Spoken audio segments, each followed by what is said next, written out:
Hell yeah. So this video is going to be a long one. And I think people like that because maybe we can learn a lot on the way. And so what we have is I'm in the book Mathematical Methods of the Physical Science. And I'm in the section on differentiation and partial differentiation. And so what I'm doing is a problem. It's this problem. So let's just read it, because it's one of those ones that you're just like, no thanks, I totally want to pass on this. And it might be one where if you didn't have it totally explained to you or someone wrote it out, it might be an impossible task, because there's so many little ways that you're just not even going to be able to piece it all together. But now we live in a world with AI, and so the only thing that's separating you from knowledge is just your ability to ask a question. If you don't know the question to ask, that's limiting. But if you just don't want to, you know what I mean? So the first thing I did is I actually photocopied this out of the textbooks. So I photocopied the textbooks and then pieced it together.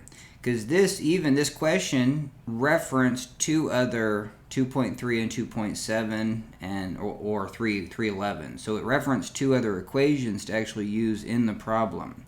All right, so and what the hell is the point of this? Because even after the whole Google AI, the last thing I wrote was, hey, so again, this problem is going to be set up just as a proof that the total change dz at any given point xy of a multivariable function f of x, it's going to be a proof of that. So if I do have a function that's of two variables, x, y, and even that's a little tricky, because if I have one function x, you know what I mean, function of x, it's going to output a y.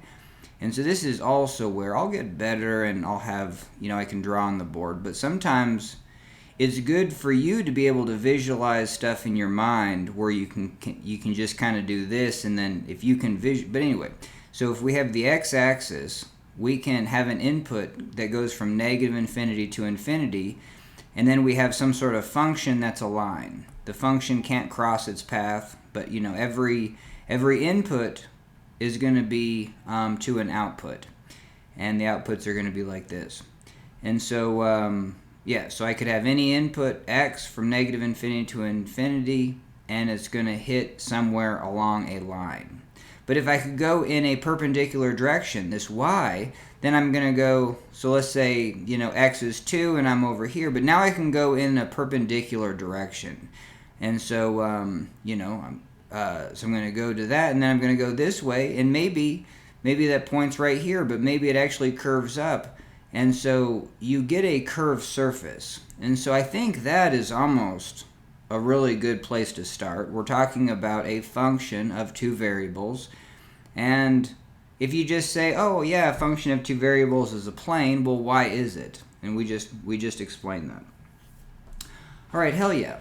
And so if we choose a point, if we choose an xy point, you know what I mean, you're going to be on a surface. You could consider it like being on a mountain or in a skateboarding, like a skateboard park would be perfect, because you could go into a bowl, you can kind of walk up one of the sides of the bowls, and where you are, if you choose your coordinate system to be, if you do have a skate park on an overhead map, then you can have a north-south, maybe that's your x-coordinate, and then an east-west, maybe that's your y, or vice versa.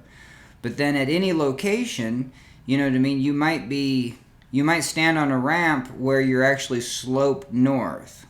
Cool. And then you might be at the top of the lip where you're actually steeply sloped north, but then east-west, you're actually flat because you're kind of on top of that ramp or something.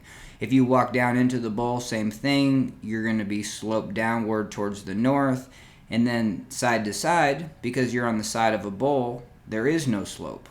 You know what I mean? And then you could, if you have a skateboard bowl that's a circle, you could go to a 45-degree location, and then now north is that way. And so the actual slope is going to be you know, if this is north, this is south, east, west, the slope is going to be west, north, you know, northwest. And so you're going to have a little bit, you know, and so that's going to be, that's what we want to know. Like, that is going to be the total slope. So the total slope at that location that you're standing, and problems like this are just kind of interesting because you could go to a skateboard ramp and then pick north, pick south as one direction, pick east and west as the other direction, and then go to that location and then stand like you're facing north and be like, well, what's the slope? If you did walk in that direction, maybe north is like kind of, like, let's say here's the skateboard bowl, and you're kind of just over here. And so the skateboard bowl is going to go like this. Because if you are on the side of the skateboard bowl and you're over here, if I walk north and I'm just kind of slowly, you know, if I'm just in that skateboard bowl just a little bit up, I'm just going to be walking horizontal around that bowl. But if I'm over here and I walk truly north, you know, I can't walk northeast, then I'll be walking slightly downhill at that point. You know what I mean? But it'll be the steepest if I'm at a location of that bowl, like right here. Okay, hell yeah. And so that was actually pretty good for this problem. So now I'm going to take a breath, I'm going to drink some ice water, and then we're going to start to read through. I mean, this problem is haggard.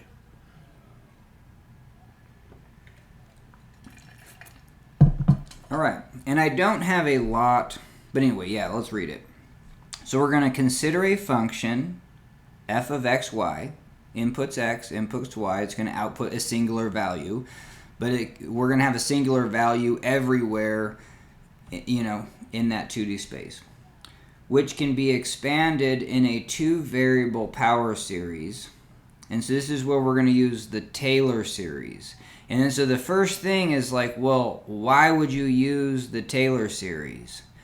Because this function is too complex. And this goes back to computers. If you can only add, multiply, subtract, and divide, then you need a, what I call, and I don't know if this is a correct term, but a forward process to get your answer. So if I say sine of 30 degrees is 1/2, so sine of pi 6 is 1/2. Then, is that right, pi 6? Anyway, yeah, sine of pi 6 is 1/2. What's the forward operation to even get that? You just kind of know from the geometry. And so, like the AI or, you know, the textbooks will say that computers, they don't have a grid. They don't know what all the coordinates of the right triangle are with all the different angles. And so, but we want that answer with 10 decimal accuracy. So how do we do that? Well, we need a forward process. And that's where we use a series. A series is like, hey, let's guess, you know, your first, well, yeah. So it's a summation of terms that if you add an infinite number of terms, you'll actually get the right answer. And so that's fascinating too, because if you add an infinite number of numbers, it sounds like you're just going to go to infinity. So even just mentally, a power series is kind of interesting where, you know, like, so that means that after entering even the first term might be you might be accurate enough. And this is where the first place to experiment with power series is the right triangle. Right triangles, for the most part, can just be guesstimated. If I said pi 6, like what is that? Pi is 3, 6, you know what I mean? So I basically have 3 divided by 6, that's a half. And guess what? Sine of a half is a half. How did I do that? Is because the angle is in radians, and with small angles, sine of an angle is just equal to that. And so if you have an angle in radians, it's just equal to its opposite. But even something like that, I mean, that's where I would draw a little picture. But I mean, just to get on, and even me, this is good to just actually get back on board, is like, why is that the case? Is because we measure angles in radians, which is a radius. And so we take a circle, we have a radius, cut a string that length, and then drape it around the circle. That's going to indicate 1 radian of a radius. 1 radian of an angle. And so, hell yeah. And so that's about 60 degrees. And so, if a vertical line up to that, which is the sine of that radius, so the sine of that angle is just the vertical component. Well, it's about, so you could use small angle approximation all the way up to 60 degrees. That's crazy. And so that's where you can even take a look at the power series and plug sine of 1. Sine of 1 into the power series, the first term is going to be 1. It's going to be less than that, and so it's going to be 1 minus something. And then you're going to go back and forth. So the power series for sines and cosines are an addition, a subtraction, addition, subtraction, and you're getting closer and closer to those terms. Now this proof was kind of fascinating because what we're going to do is we're going to use the generic power series. Like, this is our function. This is as good as it gets. Like, we're actually not saying this is a function that's equal to, we're not even expressly saying what x and y is. And I didn't even write that in, so we're just gaining actually more clarity that this can be any function. It just has to be continuous. So that's kind of, if it's a continuous function, any function will support this proof. Now, what is the proof? So let's go back to this. So again, this problem is set up so that we're trying to find the change dz, which is considered the total change, which is, so like back to that skateboard analogy. We're at the skate park, we're standing on some portion of the bowl. I want to know my slope north, and then I want to know my slope, towards the east or something. North and east, and the combination of those slopes is going to be a plane that's tangent underneath my feet. And I think, so I think, I don't know, I should actually do this, go to the skate park and then, kind of chalk off north, chalk off east, and then see where's the slope, where's the tangent of the slope going. It's going to be partially north and maybe partially east or something like that. And that's going to be representative of the x and y directions. And so the proof is that this total change, and where's the actual, so here's the function. The total change is going to be the partial derivative of the function with respect to x, which is the slope, let's say north, and then we have the partial derivative of that function with respect to y. Maybe that's the slope east, however you want to make your x coordinate and your y coordinate. But that's just your slope. And then so we actually need to actually take a step in the east direction, and then that's going to be the change in height. So if just in general, even with this, like here's going to be my line. Let's say I have a slope of a half. And so if I take 1 step forward, I'm going to be higher by a half. So if this ramp is ramping up into the east and I take 1 step towards the east, now I'm a half a step higher. And so that's what this equation would say. If I took 1 step, that's the dz, towards the north, so let's figure out where we want to,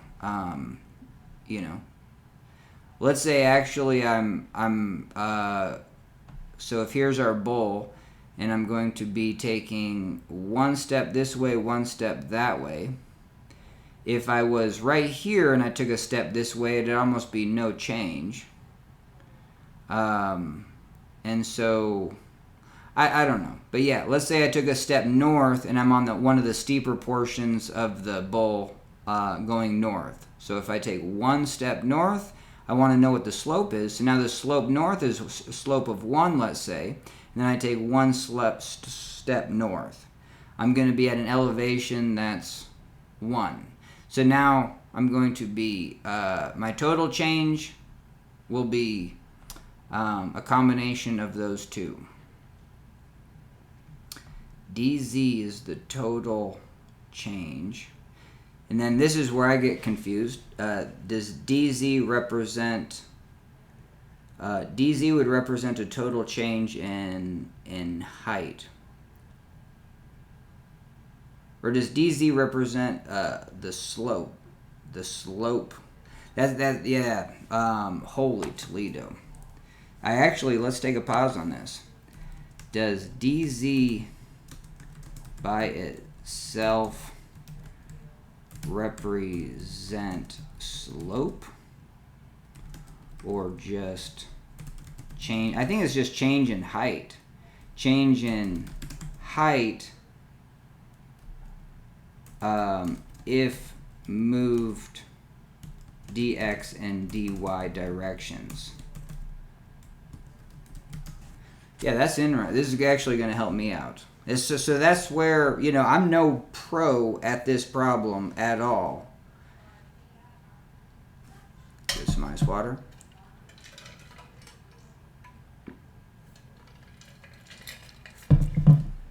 By itself, dz represents just the change in height. It is a distance, not a slope. If you were standing on a mountain and moved these teeny distances, this tells you how many vertical feet you went up or down along the tangent plane.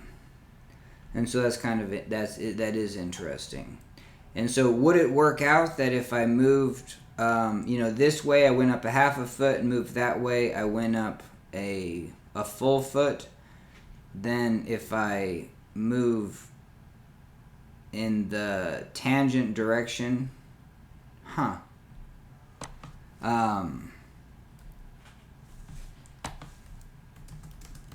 if I move a larger increment, delta x and delta y, I will introduce error.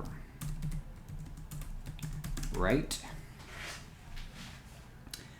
Yeah, see, that's where taking one step east and then one step north, you have to take a very fraction. You have to actually reduce that step distance. Yeah, so this, so if your skate park, if your bowl is like the size of the earth, or like I don't know, let's say you're like on an impact crater, taking one step, sure, it probably will be a good representative of that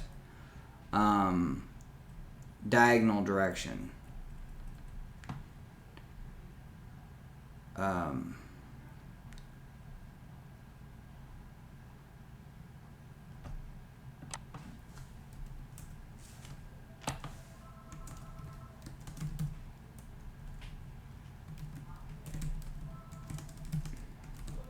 And dz must represent the height at the diagonal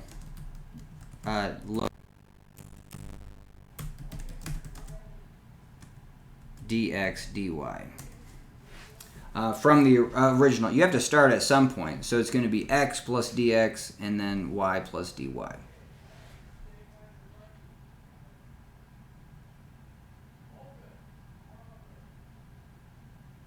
No, dz is not the absolute height at that diagonal location. Instead, dz represents the change in height relative to your starting anchor point.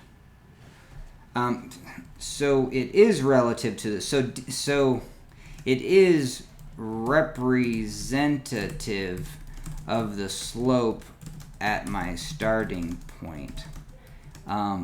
It is as if I have now changed the shape to be a constant plane tangent to my starting point.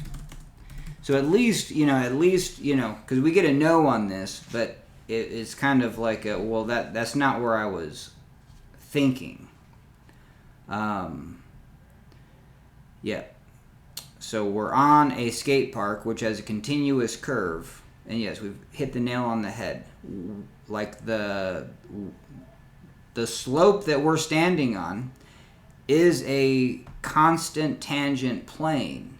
And if we moved along that, a differential dx and dy, then we would be at this fictitious location dz.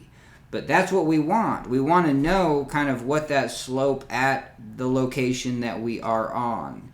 Even though that if we move a small amount in the x and a small amount in the y, and then actually we're on a new portion of that skate park, we are not at that height dz. We're at a height delta z, where because we've actually moved a substantial difference and there's curvature to that. This skate park is not a constant tangent plane.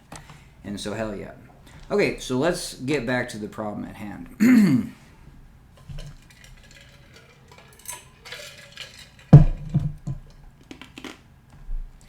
Sorry about crunching eyes. Okay, so we have this function, and we're going to let this x, so right there, we're going to let, no, sorry about that. We're going to have this expression. We're going to say that our change in x, and then anytime that you see a negative sign with this, so change in x is typically the second point minus the original point. And so we're going to say so even how to read this. Change in x is x minus a. That means that we started at a, and then we got to x. So if we're on this x-axis, I'm going to say this is a, and then I'm going to say this is x.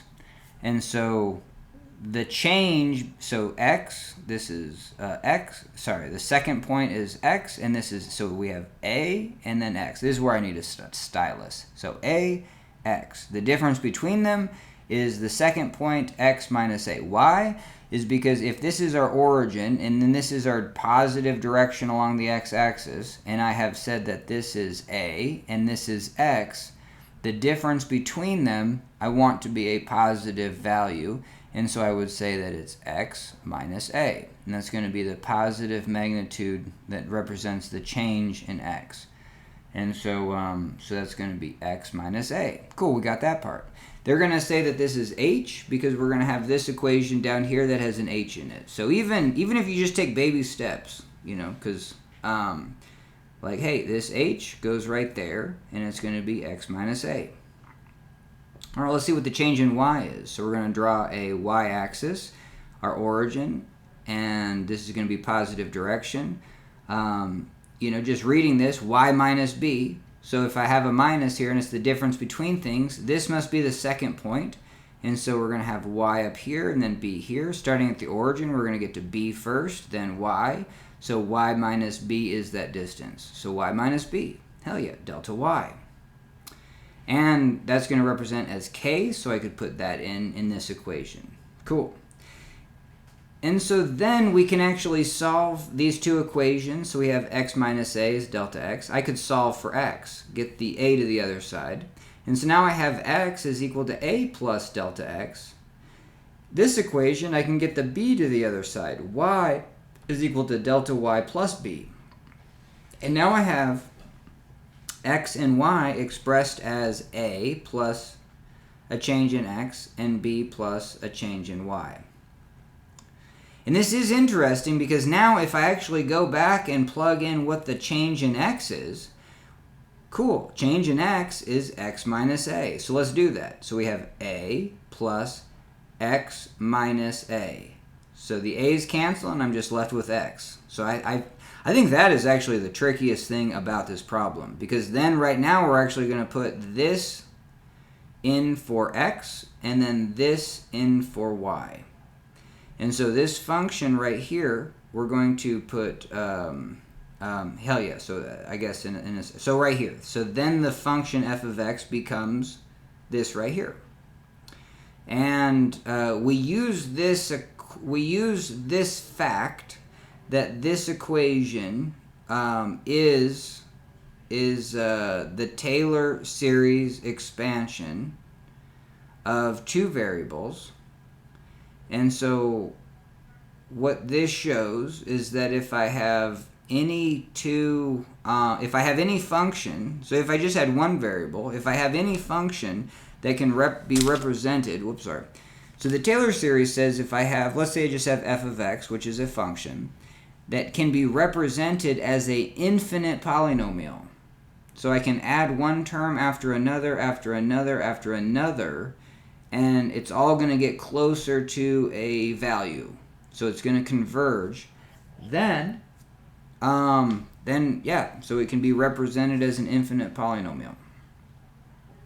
This is the equation that says if I have two variables, it can be represented. And we'll get to the notation in this in a sec. So we're just kind of on the setup. Okay, so now the delta z is going to be the change in z of this function when x changes from a to a plus delta x and y changes from b plus delta y. And then so even this. So we have a change in a function. So again, let's say we just have a simple linear line or a function. Oh, just a second. All right, hell yeah. So we're back, and I'm just gonna do this. Whoops. Whoa. All right, hell yeah. And so yeah, so if we just have a linear line, and I'm going to say what is the change in that function between two inputs? I'm gonna have a function has inputs. If you have a line that goes from negative infinity to infinity, I'm going to have an input here and maybe an input here, and then a function always gives you a single value. And so if I put in this input, I get this value up there. If I put in this input, I get this value right here. And now I want to know the difference between those values. So I think it's very important, especially doing differential calculus, is to get a picture involved like every step of the game. Because again, hey, we see a negative sign. Everywhere in calculus, you probably see this negative sign. Actually, draw in what this value is. And so, and what did we say? This was going to be the second location, and this was going to be the first location. And so if I have a line, here's the second location, here's the first location. If I have a positive sloped line, the difference between that is going to be this minus this. This height's bigger, this height's smaller, and I'm going to get a positive value, indicating a positive change in that function. And that's the other thing. This doesn't represent slope as is. This represents just the change in height. And so because z is a function of two directions, x, y, just like we have a skate park. So if here's our bowl, and we're wherever at the bottom of the bowl, and I'm going to go up, and I'm going to go a change in the x direction and a change in the y direction. Now I'm at this diagonal. Then my actual change, because if the bowl is represented by a function, which would be like maybe two portions of a circle, it would be a circle in this direction and a circle in the north-south direction. And if I just if I took one step this way and one step that way, hey, I'm going to be at a new height, and this height is expressed because I have a function that actually tells me what my height is at that location. So I think that is one of the more important things, is that I actually have a function that in this skate bowl tells me my height. Let's say the bottom of the skate bowl is 0. And if I move this way and this way, now I'm up a foot. And so this function tells me what my height is. So if I'm at the bottom and I'm at 0, and I do change my location to over here, then this height is, let's see how we actually describe the change in height. At the bottom of the skate park, this function says my height is 0. At this location, taking one step this way, one step this way, this function says my height is, let's say, 1. And so that's going to be this value right here. I said that the second value is going to be where you're going, subtract it from the first value. And in this case, if this is 1 and this is 0, because again, we started at the bottom of the skate park, and we're at a height of 0. That's going to be this height. And that's what this function represents. So it is useful to be like, hey, especially if you're going to, I mean, this partial differential, you could have the slope represent something that actually changes in physics. But the simplest is actually give it a geometric shape and be like, nah, it's just this function is going to represent your height in a skate park. Our AB is going to be this AB is going to be our anchor location. And so I'm going to say, hey, AB is our anchor location, and then I'm going to take a step in the X direction and a step in the Y. I think for this visual, north should be the Y direction. That just makes sense. East should be the X direction. So I'll stick with that convention. And I'm going to take a delta X. I'm going to take a step, one full step east. And then I'm going to take I'm going to change my location. And you can do, you could do that. I mean, as the crow flies.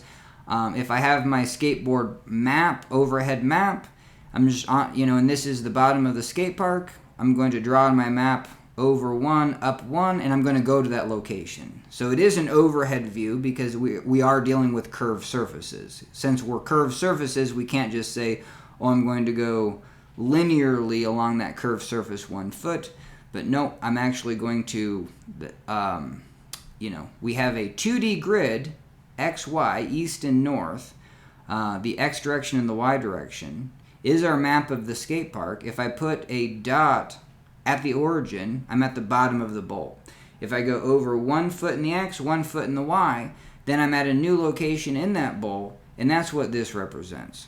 So this would be representing your change in X, change in Y from the original AB, which is your anchor location.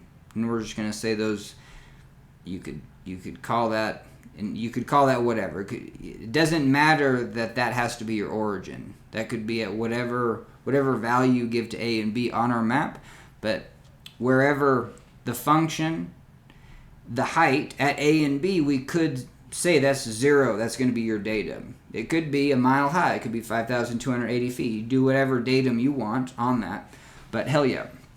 And then so the change in height, if we go to that new location, change in X, change in Y, is going to be this equation. So I think we have thoroughly covered that. But, even just reading a problem, what's going to happen is you're going to be like, okay, don't understand this, don't understand that. And then you get to something like this where this might be the easiest thing to understand, where everything from here down wasn't. And so, but now that we have AI, you can just ask good questions. But that is the trickiest part about problems, where you're just like, your brain just kind of gets mushed because you're just like, I don't see what you're trying to do. That's usually what happens. Is like, I don't see what you're trying to do here. But then that's where it's just like building those solid fundamentals. We said that if we had a value minus another value, this might be, well, if we have a change in X, this must be our second location, first location. Change in Z, this must be our second location, this must be our first location. And hell yeah, and welcome to a long video. I mean, I don't see a lot of, I don't really watch a lot of, well, I don't know, just in general, because they're not going to float to the top of YouTube. Kind of long format videos like these, where someone has enough knowledge, might make hella mistakes, but has enough knowledge to even just talk about a subject. And that is an important skill, is to gain a little bit of knowledge and then start communicating what you know about that. And that's where I'll spend a lot of time on the basics of like, hey, what the hell does a change mean? Second location minus first location. And actually get a visual in my head. And hell yeah. Okay, so now it says we're going to use this equation to obtain this equation. And even this equation is just like, what the hell is this equation? This equation says that the change in Z which is what we start with. And I guess just in general, like we potentially, I don't know, like, do we know? Yeah, we know this stuff. We have our function, let's say, and yeah, and that's where I don't know. Is this let me ask a question. Since we're using I like all caps. Since we're using, and this is going to be super slow, but since we're using the Taylor series expansion,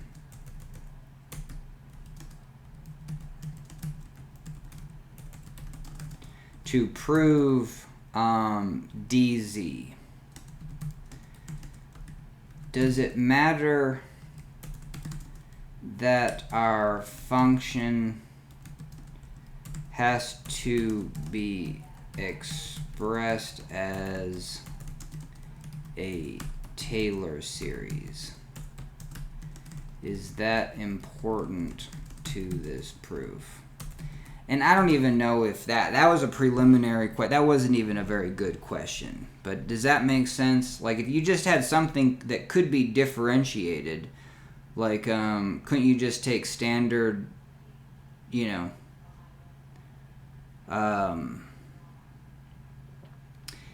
yes, this is absolutely vital part of the mathematical fine print. You can't just pick any random jagged function off the street and apply this proof to it. To use the Taylor series expansion to prove change in z, dz, or is equivalent to dz, your function must be capable of being expressed as a Taylor series. In formal mathematics, we say the function must be differentiable, and more specific for a full Taylor series, analytic. Here is exactly why that requirement is the load-bearing pillar of the entire proof.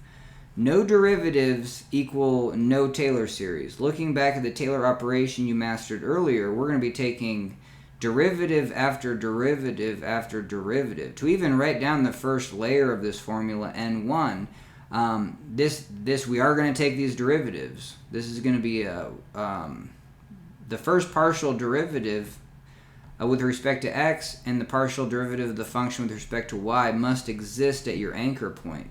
To write down the second layer, our twisting, where our twisting friend lives, the second order derivative must exist. So even the higher order derivatives of this mean that we are exploring kind of different directions, or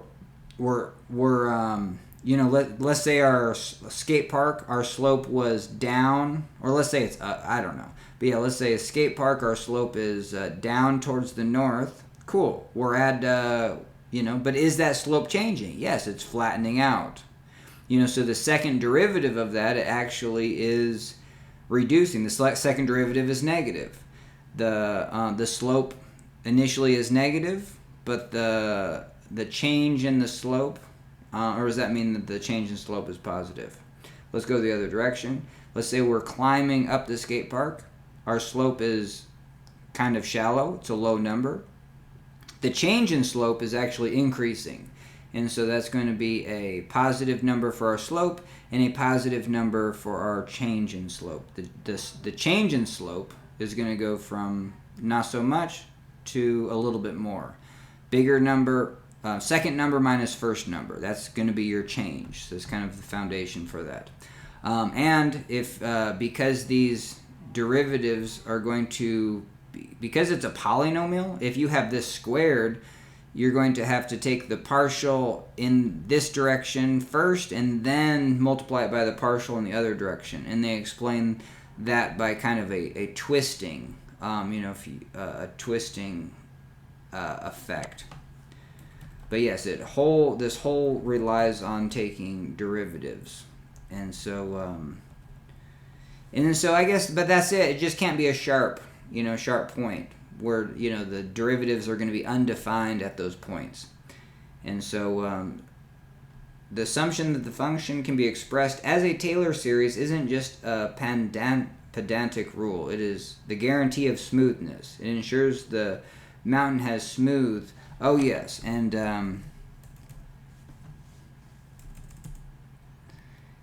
then I'm just going to say I confuse smooth with continuous. I confuse continuous with smooth. Continuous, you can have a jagged point. You know, your function is continually, you know, it's defined at it. So continuous means that it's defined. Smooth means that the derivatives are defined. I think that's probably, yeah. So continuous, no pen lifting rule. Oh, that's kind of interesting. And then smooth, no sharp corners. And so yes, and the way I said it was pretty good too. Is I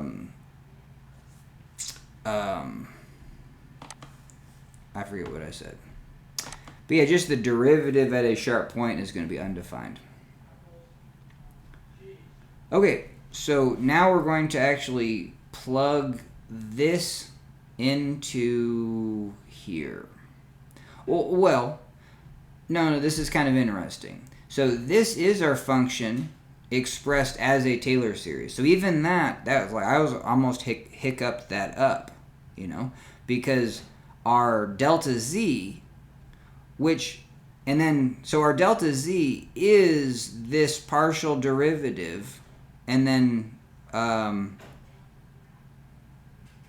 so if we have the partial derivative of our function with respect to x times delta x, and the partial derivative of f of the function with respect to y times delta y, the addition of those two terms is dz. So if I foiled this through, so even just this is overly complex to look at, and it would be nice if there was a second step here. If I foil this through, then, and then the other, and we'll get into maybe some of the notation. I don't know how long I'm actually going to spend on this. I'm just going to go until I faint. But this is fully structured. Like this is an operator. This just says the partial with respect to x. And then it's like, well, the partial of what? You should put a question mark here. Well, it's whatever's in front of it. And so is there anything in front of it? No. Is there anything in front of this? Not really. But then, oh, what is this? Oh, this is in front of it. And so could I foil this through right now? Well, no, I got to do this first. I got to square these terms. And the very interesting thing, the first thing I looked up is like, what the hell? You know what I mean? And this must make algebraic sense because we're going to put a 2 here. Like the first term, and this is going to be a summation of terms. So we're going to start with 0 and then plug in a 0 here. 0 factorial is 1, and so that's going to trip people up. It's not 0. It's not going to be an undefined number. So this is 1. 1 divided by 1. Any value to the 0 is 1. And so then our first term is just FAB. So it is good to be able to, and I really like this format of just like how much stuff can you do in your head. And kind of just visualize in your head as you go. We're going to increase this term to 1. 1 factorial is 1. Cool, that stays the same. So 0 factorial and 1 factorial are the same number.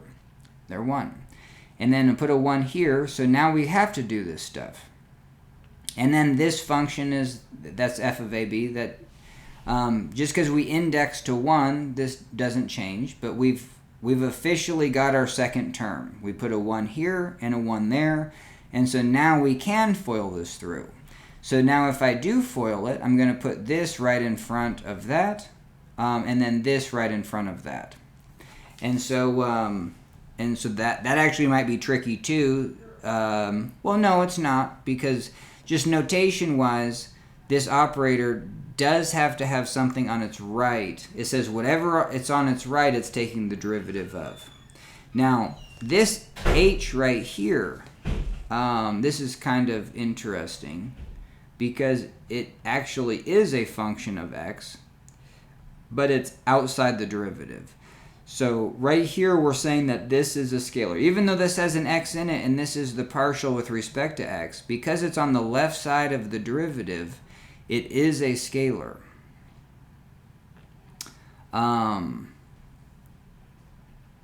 Hell yeah.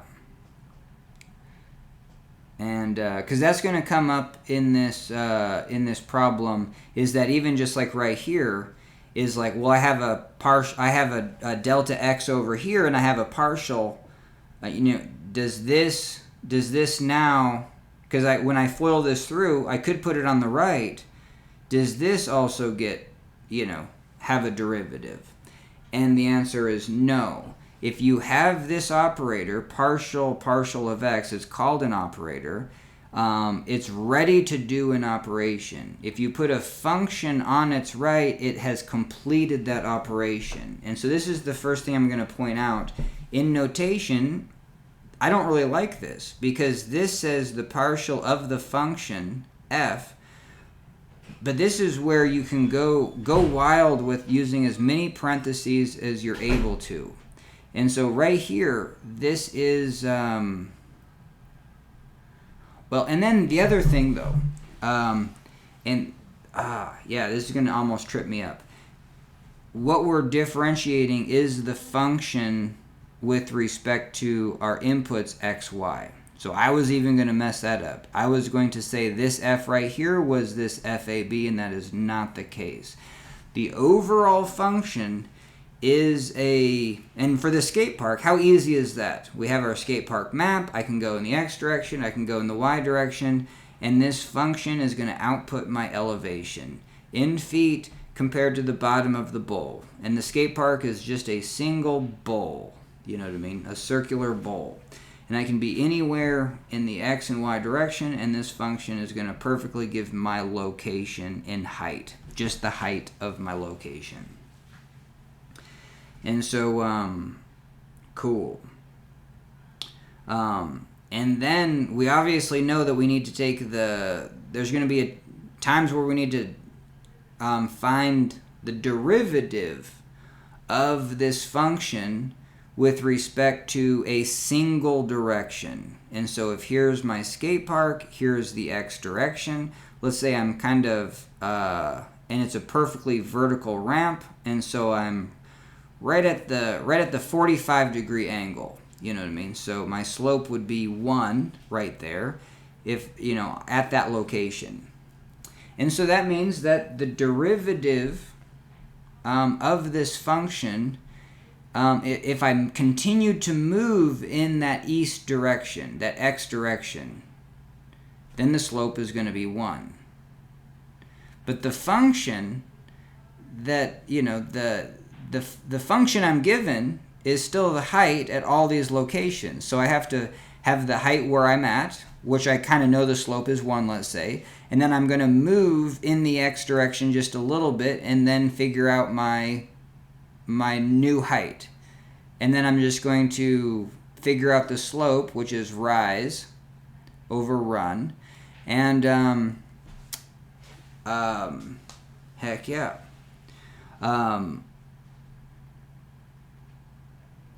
Let's see. Was that a very good way to explain that? The change in this function as I just change in the x direction. And so yeah, so if I'm right there at 1, if I move in the x direction, this does represent slope, because this says that, yeah, even just right here, this, even though this is a partial of the function f of xy, is still saying so this partial of f is very similar to a change in z. You know what I mean? And this function is, that's the other thing, is that you could call this function z. So you should almost do that. You should almost say this is equal to z, and they actually don't do that, because you can have a single letter represent a function. And once you do that, maybe that's actually easier, because I want to, and then what does z represent? Because a function only represents a singular thing, like height, might as well just represent it as a singular letter, like z. So z is this function f of xy. And now the question is, I want to know what the change, so this delta f, you could also get rid of this f and just put z here. And so that is common. Or what I was saying is put this f and then put parentheses x plus y. Not x plus y, but xy, x comma y. So this is the partial derivative of the function xy with respect to x. And what that means is, what is the change in the function when you only change one variable? I can change both variables. You know, I can move in the x and the y direction and get a new height. But I only want to move in the x direction. I want to keep y constant. That's the whole basic definition of what a partial derivative is. If I'm on this skate park, I'm in the x direction, I know I'm at a slope of 1. If I move in the x direction, sorry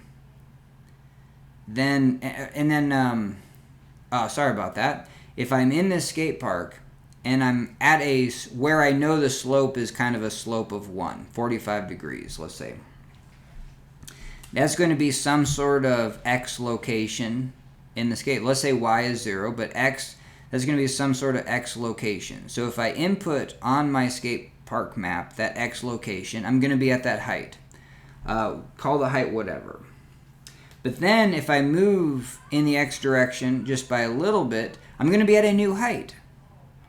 And I know the slope is 1, so that means that my change in height compared to my run, the rise over run has to be 1.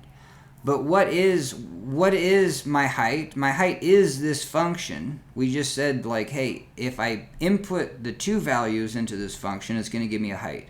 I'm gonna change the x direction by 1. So this is going to be like x plus 1. Y stays the same, and it's going to output a new height. And then I'm going to take the difference between those 2 heights, and that is going to be just that part. That's going to be the change in my height when I have changed my x direction. So, and you wouldn't represent it as a partial. That would be like your big delta. I could say delta f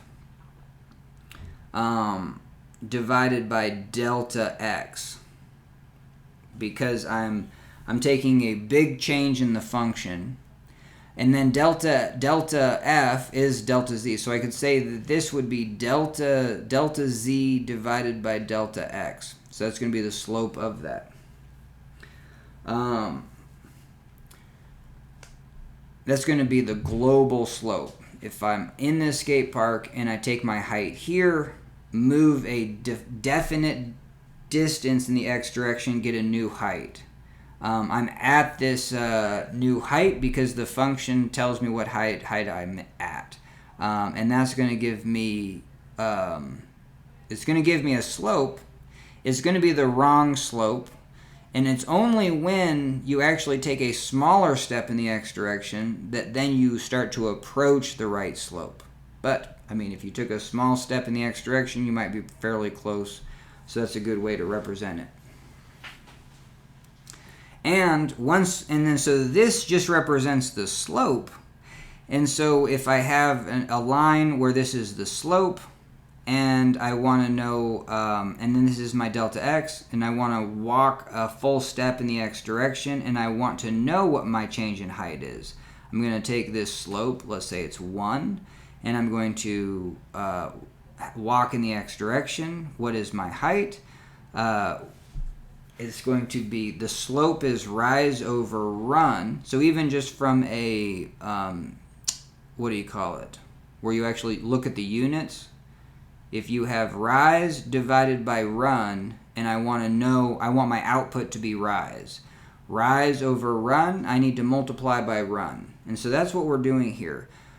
This is the slope, and we're multiplying by the run. This is rise over run, multiplying by the run, and so this will give me my change in height.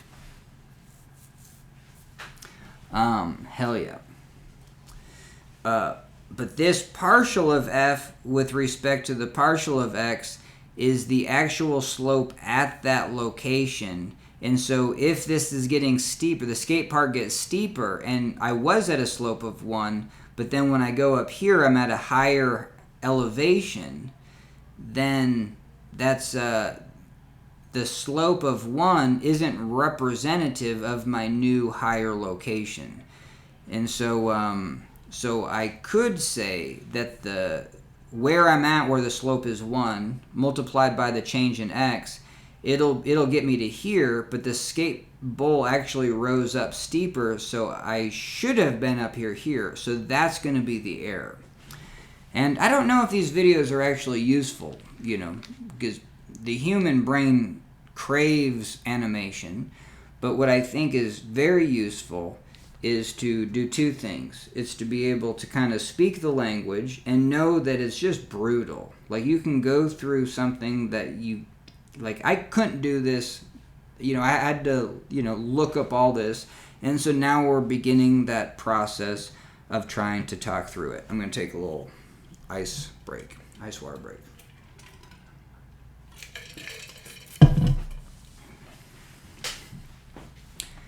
Hell yeah. So this represents that slope of 1, it undershot, our height should have been there. This represents the actual change in height, and so if I took our slope of 1, which we said was rise over run, multiply it by the run, that's going to give me this change in height, but it should have been up here, so that's where this error term comes in. And so that's where delta z can be represented as this partial differential. And this partial differential is very important because we can take that. If I know what the function is in terms of actual variables x and y that can follow the general rules of differentiation, then this is classically easy to calculate. And then we do have an error. And so what we're going to show is that, what we're going to show is we actually do get down to this equation where we can say this does represent the error. And if we did know the error, and this error multiplied by delta x actually accounted for that error, I think that's the probably more important part, that does actually count for the error, then we can say that, if we FOIL this through, we have this and this term and this term are dz. This says the total change, like where we're at on the skate park, is going to be a slope in the x direction and the y direction, some sort of slope. And if we have a tangent plane to that location, this is going to be the slope of that. I'm sorry. dz is a change in height. That if we're at that location and we move a small distance, so like that's where this is the slope in the x direction, this is the slope in the y direction. As we move in the x direction and the y direction along that slope, so that is interesting, because this is a true slope, taking the partial derivative with respect to x. This is a true slope, taking the partial derivative of this function with respect to y. This is a big step. This is a tangible step in the x direction. This is a tangible step in the y direction. That those two terms, those do actually represent our... And why do those two terms? Because we already found the slope.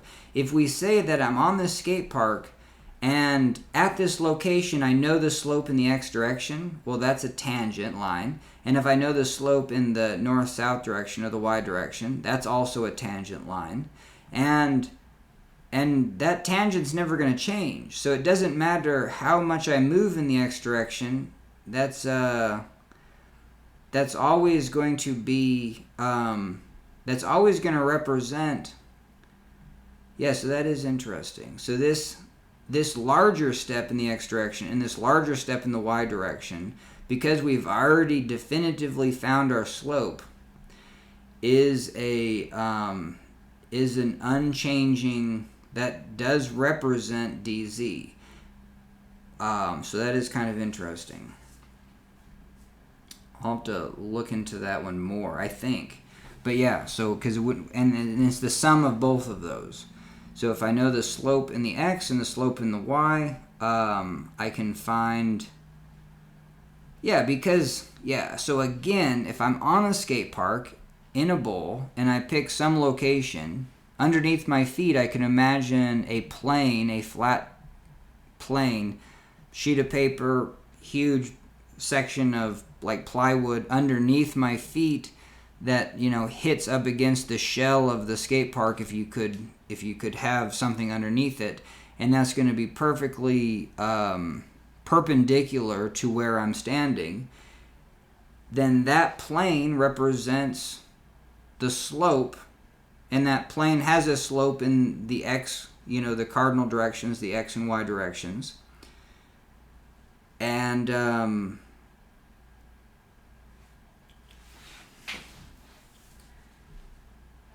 that's what, that's fascinating. So again, dz is a change in height if you were on that plane. So even though the curved surface can be extra curvy, you know, if you move in the x direction and y direction, you're at new heights that have new slopes. But at the location you're at, this is the kind of the extrapolation.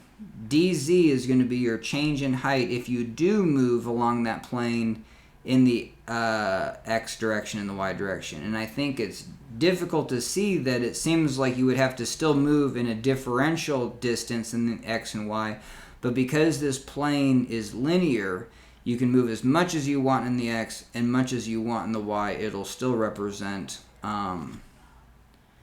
your change in height. I would imagine there might be another step here. I imagine more formally though, partial of f with respect to x multiplied by dx plus partial of f with respect to y dy represents dz. Because else, if you take bigger steps, you are but it's different. It's different than this change in z is the actual height that you are on that skate park based on this equation, compared to if you now just have a plane that's tangent to your location. That is representative of, you know, the slope in the x, slope in the y, and it wouldn't matter the distances that you travel. Okay, I'm going to take a little bit bigger break. Hell yeah. All right, hell yeah. So now we're going to start seeing the solution to this problem.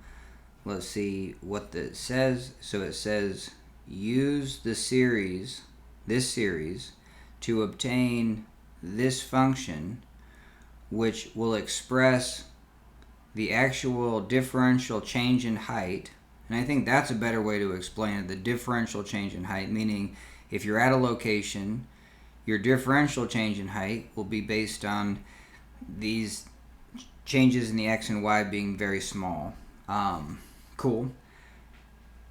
You are going to have some error, and so, but this change in z, if you set this function up, the error will actually be obvious. That's one of the other take-homes. Like, this problem I would have never been able to do, but now I could probably, like tomorrow if I came and sat down, that would be a good test to see if I could actually, from memory, kind of, you know, have, you know, just given what I have right here on the screen, because that's what's given for the problem, go through this proof and finally get down to this, this equation. So even this, delta z is going to be the function evaluated at some location, the second location minus the first location. These two functions we're going to put in this power series. And so then we're going to have this power series when we put the input x plus delta x b plus delta y into this function, and then we're going to subtract it from the power series of, and so with the inputs a and b. Cool. When we do that, we're going to get, and then I think just from this proof is that we have to recognize that when we get down to here, and I'll have to review this one again, just because this is a substantial change in the x direction. We have the slope, so we're at a given location on that skate park in that point, let's say and we know the slope underneath our feet in the x and the y direction. If I come in with that tangent plane, then it wouldn't matter how much I move in the x direction or the y direction. I'm still moving along that tangent plane. Obviously, we need so yeah, I don't know if there's just a misstep where it seems like you would need to take that delta x right here as approaching 0. But right here, when they actually do get down to here, this is where they say that delta x and delta y approach 0. And so I don't know if that's actually you could represent, I'm not going to say a typo, but you could represent this 311. And this is kind of where I'm good about, because I'll be a stickler about things. Be like, hey, how did you just hand wave to dz? Because I think you would want to do, sure, we found the slope in the x, and then we took a step in the x, a tangible step. Found the slope in the y, took a tangible slope in the y. We recognize that dz is only when our tangible step approaches this infinitesimal value we call dx, infinitesimal value called dy. And that happens when we take delta x approaching 0. So as delta x and delta y approach 0. Then you get this dz. When you get these two terms, they are just functions. And so that's the other thing. And this is the other thing that's going to come out in this proof that is just fundamental and paramount to calculus, is that we're in this skate park. We're on this location. We do have a slope in the x direction. Let's say we do have a slope in the y direction. So we said that this was going to be east and this was going to be north. So you could be on a location where you have both a positive slope east and a positive slope north. They're two different values. This slope is going to be east. This slope is going to be represented north. And even if you take a minuscule, so that, even just think about this. Well, let's say you take the tiniest step in the x direction you could possibly fathom. Did you still move up? We said that we're on a point where we do have an upward slope east and an upward slope north. So and then especially as limits go to 0, even though you're not taking a 0 step in the x direction, east, or you're not taking 0 step north, but it is physically impossible for your height not to change. And so even though as this multiplied by this, and I think that's how you'd want to express it, this slope in the x multiplied by a substantial change in the x, as that substantial change becomes 0 or approaches 0, you still are left with a value. You're still left with some sort of change in height. Just because that ratio always exists. If let's say I took one step over, I took one step up. I took a smidge over, then I'm a smidge higher. You know what I mean? And so if I take the smallest perceptible number I can think of in the x direction, I'm still a smallest perceptible number I can think of in the y direction. And maybe I'm twice that because the slope is 2. You know what I mean? And so that is a huge take-home, that those don't go to 0. And I think that is very difficult for students, and even for me, to be like, hey, at this point we're saying things go to 0, but why does the slope multiplied by something that goes to 0, why is that not 0? And so that's just from an example of being like, well, if I did move even if it was imperceptible distance in this direction, I'm still moving up in the same ratio, always the same ratio, imperceptibly higher. So I do move higher, and that's going to be represented as dz. When you combine those two terms, that's going to be the definition of dz. The extra part is going to be our air, because what the hell is that? We have this skate park, we have a map, I choose 2 different locations, my height is substantially different.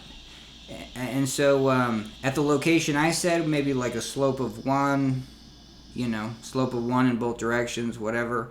If I do move in both the x and y direction, well, now my slope's steepened. Now I'm at a slope that's steeper, and more importantly, I'm at an elevation that's way higher than I was. If I just was at this location where my slope was 1 in both the east and north directions, then this would represent my height. If I moved imperceptibly east and imperceptibly north, I should be there. My actual height is something even higher. Why is that? Because the curve changed. The curve got steeper in both directions, let's say. And so that's what these values, they indicate the error. And so we're kind of doing this problem in reverse, and it's the more important way to do it, because these things are going to come up right at the end. And it even said that the Google AI engine is just like, holy Toledo, the most important and foundational parts of this problem were at the very end, where you kind of get mentally exhausted. I'm going to drink some ice water.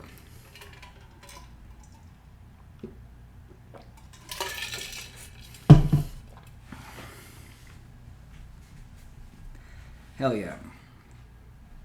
But then we're going to see that this error actually represents the error, but then as we change x, as change in x goes to infinity, this error times 0 and this error times 0 will just cancel out, and what we're left with is dz. Okay, let's start plugging through the AI. Let's see kind of what the first thing I said is like, hey, you know what I mean? Like, well, all I did was just input that picture. So I inputted this picture into Gemini, and away we go. So step 1 is we had, so we're at this function. This is our Taylor series expressed with 2 variables. And so the Taylor series expansion of f of x about point AB, and that's important, the Taylor series is where it's expressed about a location. And I'm actually not walking through the proof of this, which I probably should. At some point I said, well, can you do it in the different way? Just so like...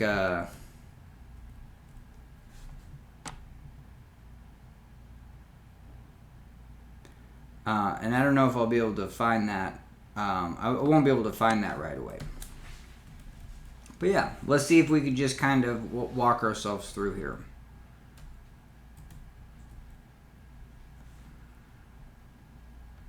Alright, so we have the Taylor series expansion of a multivariable function, xy, about a given point. This is going to be our anchor point. This is where we're going to be taking our derivatives about. See how we have to take the partial of this with partial of the function. What is the function? It's right here. It's the function evaluated at AB. So that's kind of our anchor point. H is going to be that delta x. And what is delta x? We said that that's going to be... well, delta x was going to be x minus a. So it was going to be a's first, x is second. But you can rearrange that equation. X is equal to a plus delta x, and y is equal to b plus delta y. So let's see. Oh, but just in general, h is going to be delta x. Delta x was going to be x minus a. Delta y was going to be y minus b. So those two values right there, but we're just going to represent those as delta x and delta y. So cool. So we have delta x and delta y. So now visually, we kind of just want to look to here. I think there is some memorization that goes into like learning is just like, okay, now I'm just kind of focused on the fact that those two terms are always delta x and delta y. Okay, and so they're going to start by finding this is a summation of terms, so let's just take the first one, take the second one, take the third one. And I think, or take the 0th term. The first term is when n is equal to 0. So we have the 0th term, the first term, and the second term. That's kind of what we're going to be doing. We said that 0 factorial is 1, and anything to the 0 power is 1. And so this is just leaving us with the function evaluated at f of ab. We don't have to take any derivatives because these operators all turned to 1. When n is equal to 1, we have 1 divided by 1 factorial, and then we had that 1 up here. So this is 1, so all this stays. Now we can FOIL through this. So this is the partial of this function evaluated at ab with respect to x, and then this part will have the partial of this function with respect to y. They're just going to simplify it. They're just going to say, instead of putting the brackets AB, they drop that. So even just this f right here is you could put in your own parentheses AB. This is the function this is the function xy. This is the function of variable xy, but just evaluated at AB. And so that's two steps that, honestly, going back to doing the Taylor series, it's best to do them with this function as xy first, and then saying, well, we're going to evaluate this at this location AB. So I'm glad I'm expressing that, because that is a point of confusion even for me just right now using the Taylor series, which is this. We have our function evaluated at no, I guess that's not quite right, because this says that we're already evaluating this function at AB.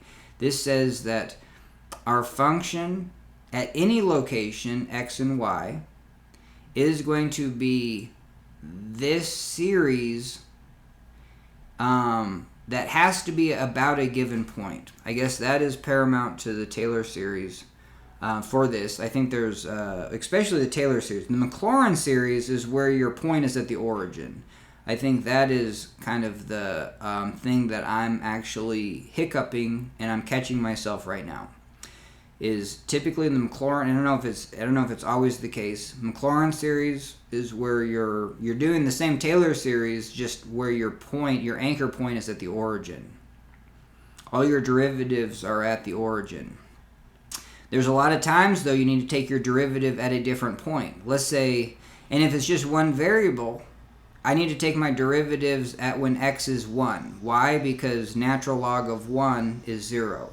And so if I'm trying to find the derivatives of natural log 1, that's always going to be 0. That's easy to compute. Natural log 2, well, now I have to do a whole nother Taylor series when I'm already trying to find the Taylor series or the series expansion of a natural log of x. What is that? And so that's why we do that. So anyway, so this is a point, an anchor point with two variables, a, b, where x can be, but this is a location that we know, and this is a location that we are going to be taking the derivatives of. I think the hardest part about this problem is that we haven't chosen a function.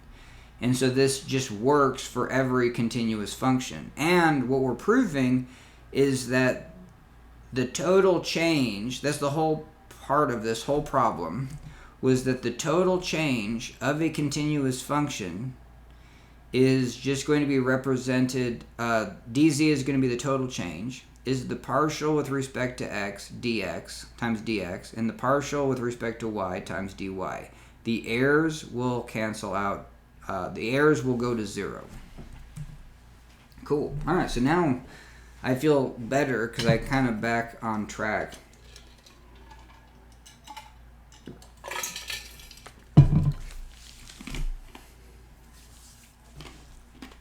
Sorry for crunching eyes. Heck yeah. Okay, so this is, so back to this one. So when n is equal to 1, this is 1, this is 1. And yes, we will be taking, this is the partial of the function evaluated at AB, at that location. So this is the function AB. This is the function AB, and this is the taking the derivative of the function as we change x, derivative of that function at point AB as we change y.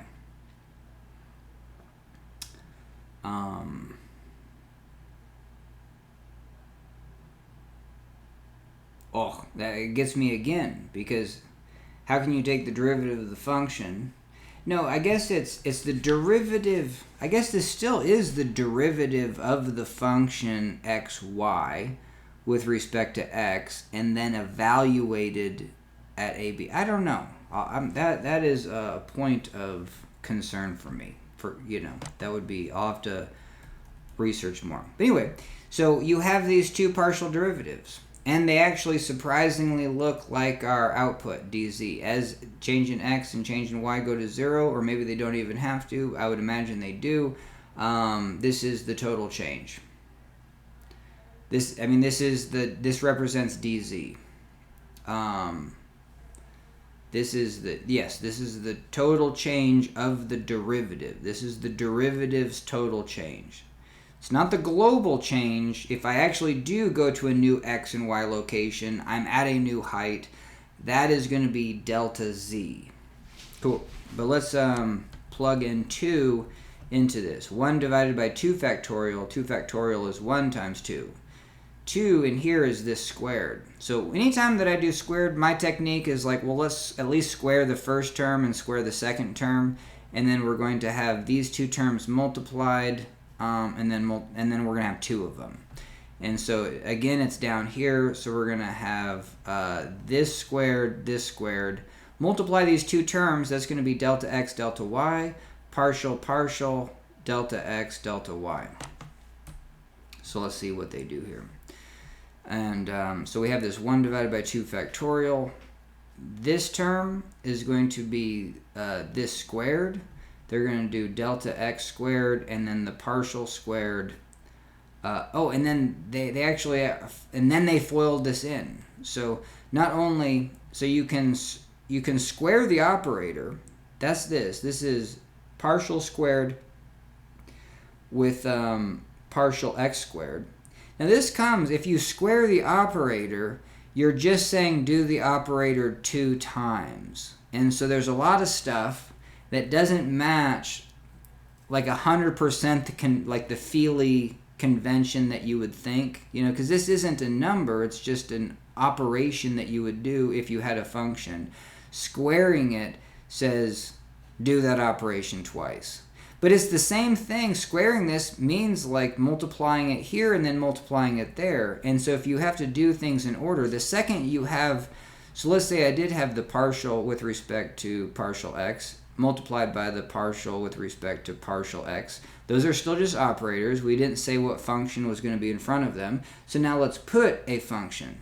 So again, here's the function that we're going to be putting in front. This is all condensed, but you could split this up. So again, partial x multiplied by partial x. I can only do one operation at a time, so I'm going to do the first one. Partial of the function with respect to x. Once I get that, I'm going to take the partial of that new function with respect to x. So I'm taking the derivative of a derivative. That's why it's the second derivative. That's why these notations too are still useful visually, but you can still have this as an operator, put parentheses around it, and then have it twice, and I think that could be useful. That's me studying this brand new. I'm all brand new to this compared to just doing it in college and getting my way through. Hell yeah. Now this is a scalar out here, and this is what I don't like. So I looked up the AI, talked about this, and it's just like, hey, this delta x is a scalar. It's outside of the derivative. you could put it inside the derivative. You could put it to the right of this operator, because if I have a scalar times a function, and I FOIL through the scalar through this function, it's a scalar. And that's one of the definitions. That's one of the formal. I don't know if you call it proofs, but it's just one of those things. Especially when doing proofs, if you can identify scalars, then they can go outside of the derivative, and you want to do that anytime that you can. It's very useful. Even in your coursework, take all scalars outside the derivative, just so you're left with what you need and nothing more. And then so what happens here, though, is it looks like this is no longer a scalar. It looks like it's to the right of the differential operators, but it's not, because these differential operators now have operated on the function. This differential operator has operated on the function, and then it's multiplied by a scalar. So see the difference? This is an operator, and anything to the right is going to operate on. But we could put the scalar to the right. They just don't, because it's confusing. Because it seems like you would be operating on it, and it needs to be operated on. But putting it to the left for sure indicates a scalar. Over here, the notation is, at some point, we're just going to have to, multiply by these delta x, delta y components after we taking the derivative. And so that's the location that we want them visually. And so that's the idea there. Cool.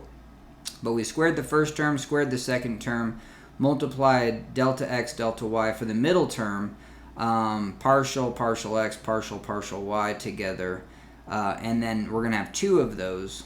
And so that's just kind of, if I, do that on your own, put this expression twice and then FOIL through the terms, and then see if like terms, and you'll have two like terms, and you're going to get two of those like terms. This 1/2 is outside of everything, but we can actually do the 1/2 right now. This would go to a 1, and this would be a 1/2, and so we'll probably see that in a second. Okay, and that was, so let's see if anything tricky, because it says, hey, let's put it all together. We get f of a plus delta x, b plus delta y. Is that what we were even doing there? I guess so. That's interesting, because we took this f of this function, and we wanted the function x to be a plus delta x. And in this equation, h was our delta x, and k was our delta y.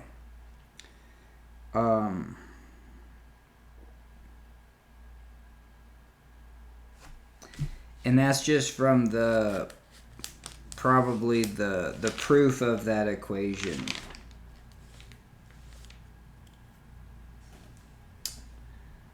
So we subbed in delta x and delta y. Okay, yeah, that's in. I'll have to go review the proof of this equation. But heck yeah.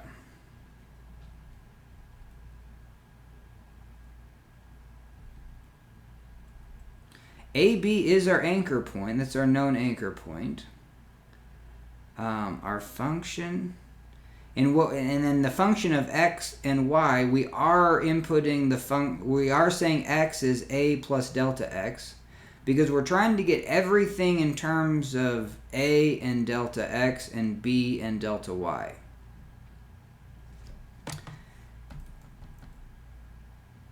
And so when we sub those in,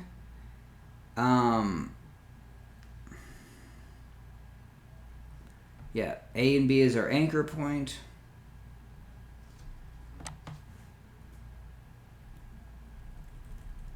This function, putting it all together. Oh yeah, so that's the tricky thing. Right here we just say f of x, y, but we already denoted what x was. A plus delta x, and y is b plus delta y. So right here I could say this is equal to the function a plus delta x, comma, b plus delta y. So that's what they're going to do.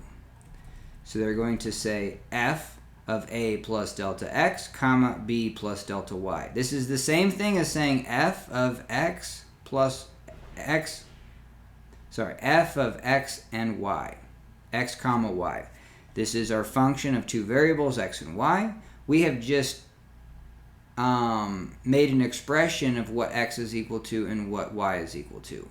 We're saying that and then what this says, I had to look this up. This says that this is still picking every point. We have not just chosen a singular point.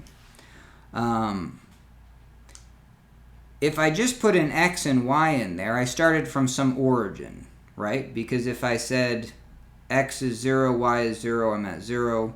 If I said x is 1, y is 1, maybe I'm at 1. But this is saying that I'm going to start at a known location, A, B. That might be in the center of our skate park. But I'm saying it's, 20 over 10 this way. 20 over 10. But then I still want to get around the skate park. This is still the x direction. This is still the y direction. So if I want to get to this location, I got to start at 20 plus, my change in x. So that's what this is. If I'm starting here, I'm going to go 10 and then go in the y direction plus change in y.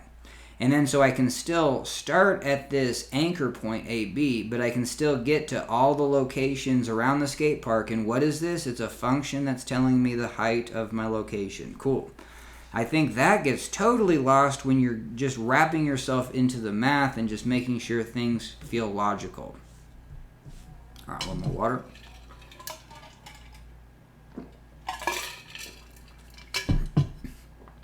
Okay, and we have just expressed, we have to do infinite number of terms, right? Because we're saying that this function at this location, which represents all the locations in the skate park, can be represented by this Taylor series, which has a series expansion. So I'm going to put in, I'm going to add infinite terms. What we have done is just found 3 terms. The n is equal to 0, n is equal to 1, and n is equal to 2 terms. And so, hell yeah. So we're at, and we're just going to say, hey, it's equal to the first term plus the second term plus the third term. And I guess they did it by saying this third term was the summation of n is equal to 2 to infinity. It's the remainder terms. And so that's what they're going to point out, is this is just the remainder terms. This is the second term, they just didn't write it here. They could have wrote this term right here and then said plus the summation of n is equal to 3, the third term, to infinity of, this formula, that's what you call it, this expression. Cool. And note, all partial derivatives are evaluated at AB just because you would want to evaluate them at AB because that's the anchor point you chose that's going to make the most sense. Natural log of 1 is 0. You know what I mean? That's the location you want to be taking. Okay, so now we're going to express this delta z. This is our global change. And what we're going to say is, hey, if this is our function at any location x, y, just expressed here, then, and it's an addition, how let's say we just have a function and I'm at, let's say here's our line, x direction, I'm going to go over a, but then I want to go delta x. I want to go to a plus delta x, and so my evaluate this function, which is the height, evaluated at a plus delta x is this location, evaluate the function at a is this height. I get 2 numbers for these 2 values, which represent the height. I could find the difference between those by taking this number subtracted by that number. That's going to be this function evaluated at a plus delta x minus this function evaluated at a. So that's what we're trying to do in 2 directions. So we're going to say this global delta z is, and then that is this is going to seem complex, but that's the simplest thing we got going. We have a skate park, and we have a function that you can input two variables. I can input an x variable, I can input a y variable, and what does it pop out? My elevation. So I can go anywhere in this bowl, and it's going to give me my elevate. If I go here and then here, I get two different elevations, and I can find the change in those elevations just by evaluating this height. Maybe it's higher, evaluating this height, maybe it's lower. Let's say I started lower, got higher, then I'm going to take the second minus the first, and I'm going to get a positive change in z, positive change in height for that. And so what they're going to say is that because this is a plus a delta x and b plus a delta y, we could have just started from the anchor point a plus b, and that's what that is the foundation of this anyway, is picking an anchor point. So let's go back to that. We have our skate park. We've chosen the bottom of the skate park to be some sort of AB location. Let's say it's 20 and 10, just on just an overall. That's what we're choosing for our starting location, and then I can move a change in x and a change in y to hit all the locations in that skate park, which gives me the elevation. So I'm going to start at AB. This is my starting point. This is why we're going to get this equation. The second minus the first. The first is our anchor point. Then we're going to move a change in x and a change in y, and that's going to be our second point. This is the height at our bottom. This is the height at this new location, and this will always be the global change in height because these functions say so. This is a definitive height at the bottom. Let's say it's 0. This is a definitive height because we have a function that says so. So this is, because I don't want to get any confusion that this is like an approximation of height. This is the actual height given those locations. What's going to be the approximation is the slope from, like one of these locations. Okay, hell yeah. And this is our anchor point. This, we don't want to find the slope there. In our skate park, if we put that at the bottom, this is a slope of 0. It's always 0. This is actually the juice that we want to find our slope at. This is going to be the slope at any location. I want to go to this new location and maybe find my slope. So I'm going to try to keep that in mind going forward as well. Cool. So because both of these can be represented as this is a datum. This is a known point, and this is already a singular value. This is where we actually input an x. Remember, delta x was x minus a, and so then the a's cancel, and this really is just the function of x and y. This is really just the function of x and y, starting at a datum and then moving to any x and y location.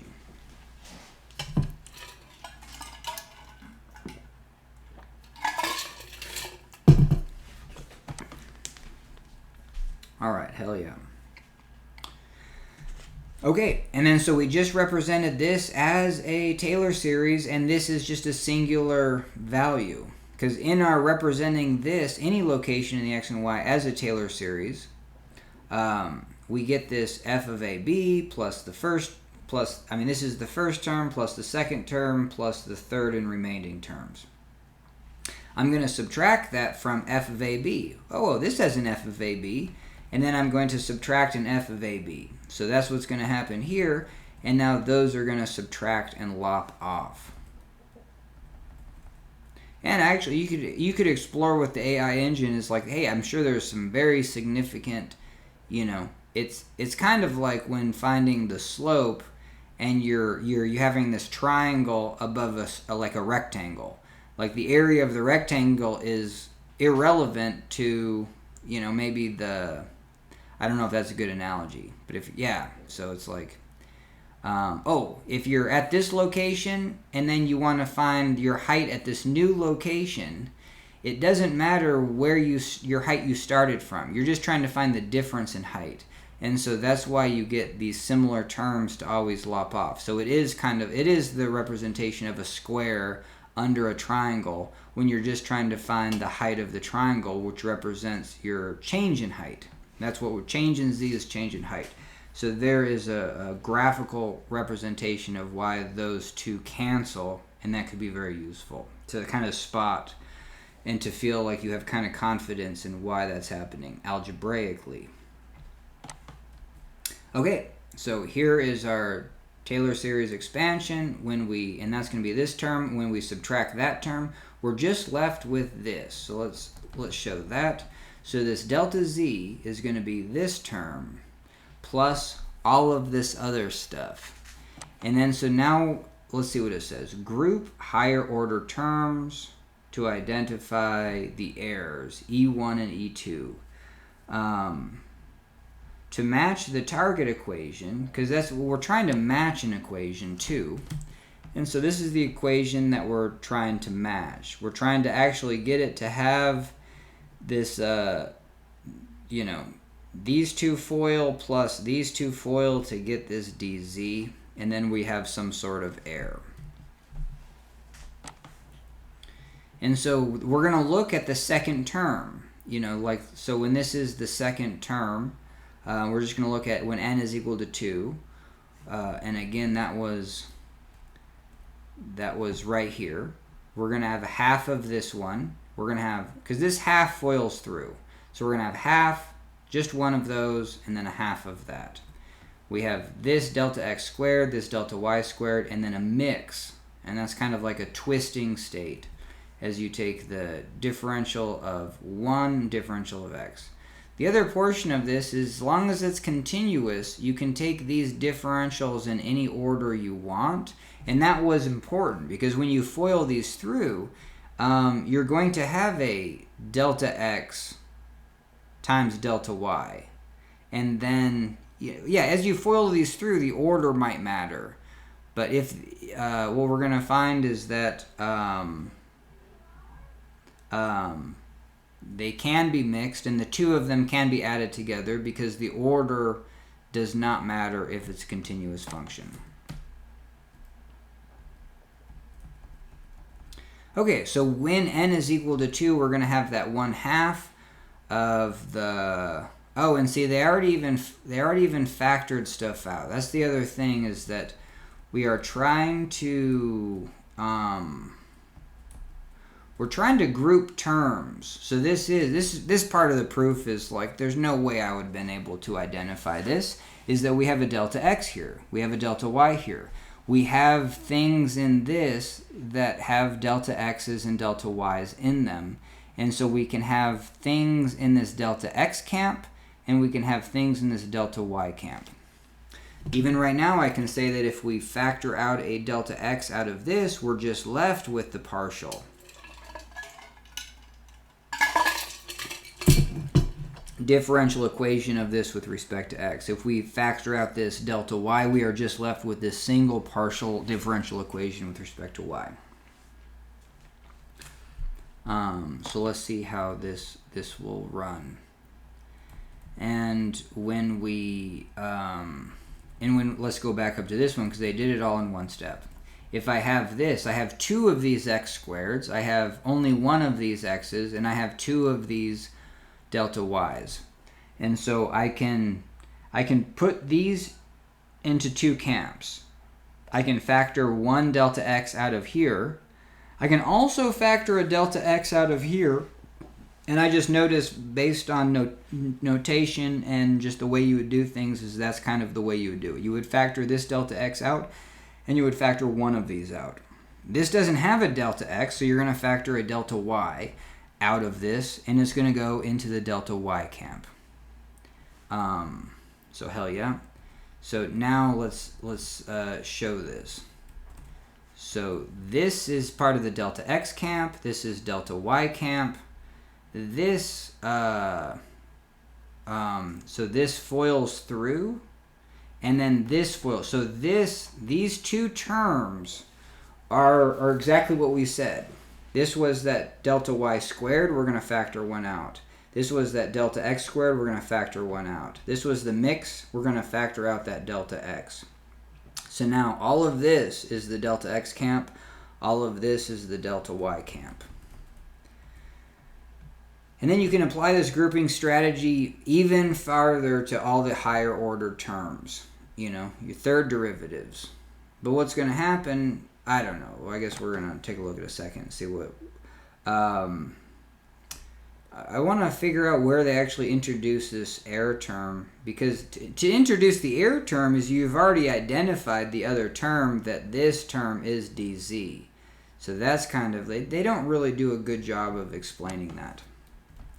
And this thing is super typing very slow, so I don't want to drag this video on. But that's something that I would explore. I would be like, hey, how do you go from here to the formal equation dz?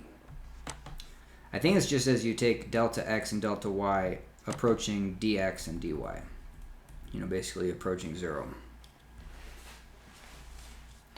So it says we can apply this group strategy to entire summation from n is equal to 2 to infinity by factoring out just one delta x and just one delta y from the remaining terms. We define the higher order terms that remain, so this is now our e1 and this is our e2. And I guess I mean, it is representative of the error. Yeah, so that's what we're doing. It's yep. I don't know, but yeah, that's hard for me to. But anyway, so E1 is all of this stuff, E2 is all of this stuff, and now we have basically just E1. So this is E1 delta x plus E2 delta x, because E2 is all those. But E2 is actually plus all the other higher order terms. E1 is what we have here, plus all the higher order terms.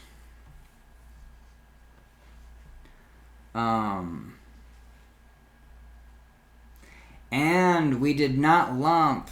I mean, we didn't lump this in there, because we could have factored this out, this delta x, and we could have factored the delta x out. But we did not lump that into E1, and we did not lump that into E2. So substituting these expressions back into our formula, see, we kept these the same, but now we have E1 delta x, E2 delta y.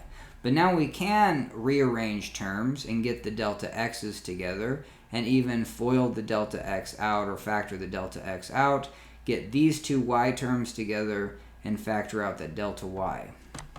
And since the total... And it just says the total derivative is defined, so it is. I mean, hopefully they have this right, that the total derivative is defined by the slope at x and then some sort of change in x, slope at y plus some sort of change in y.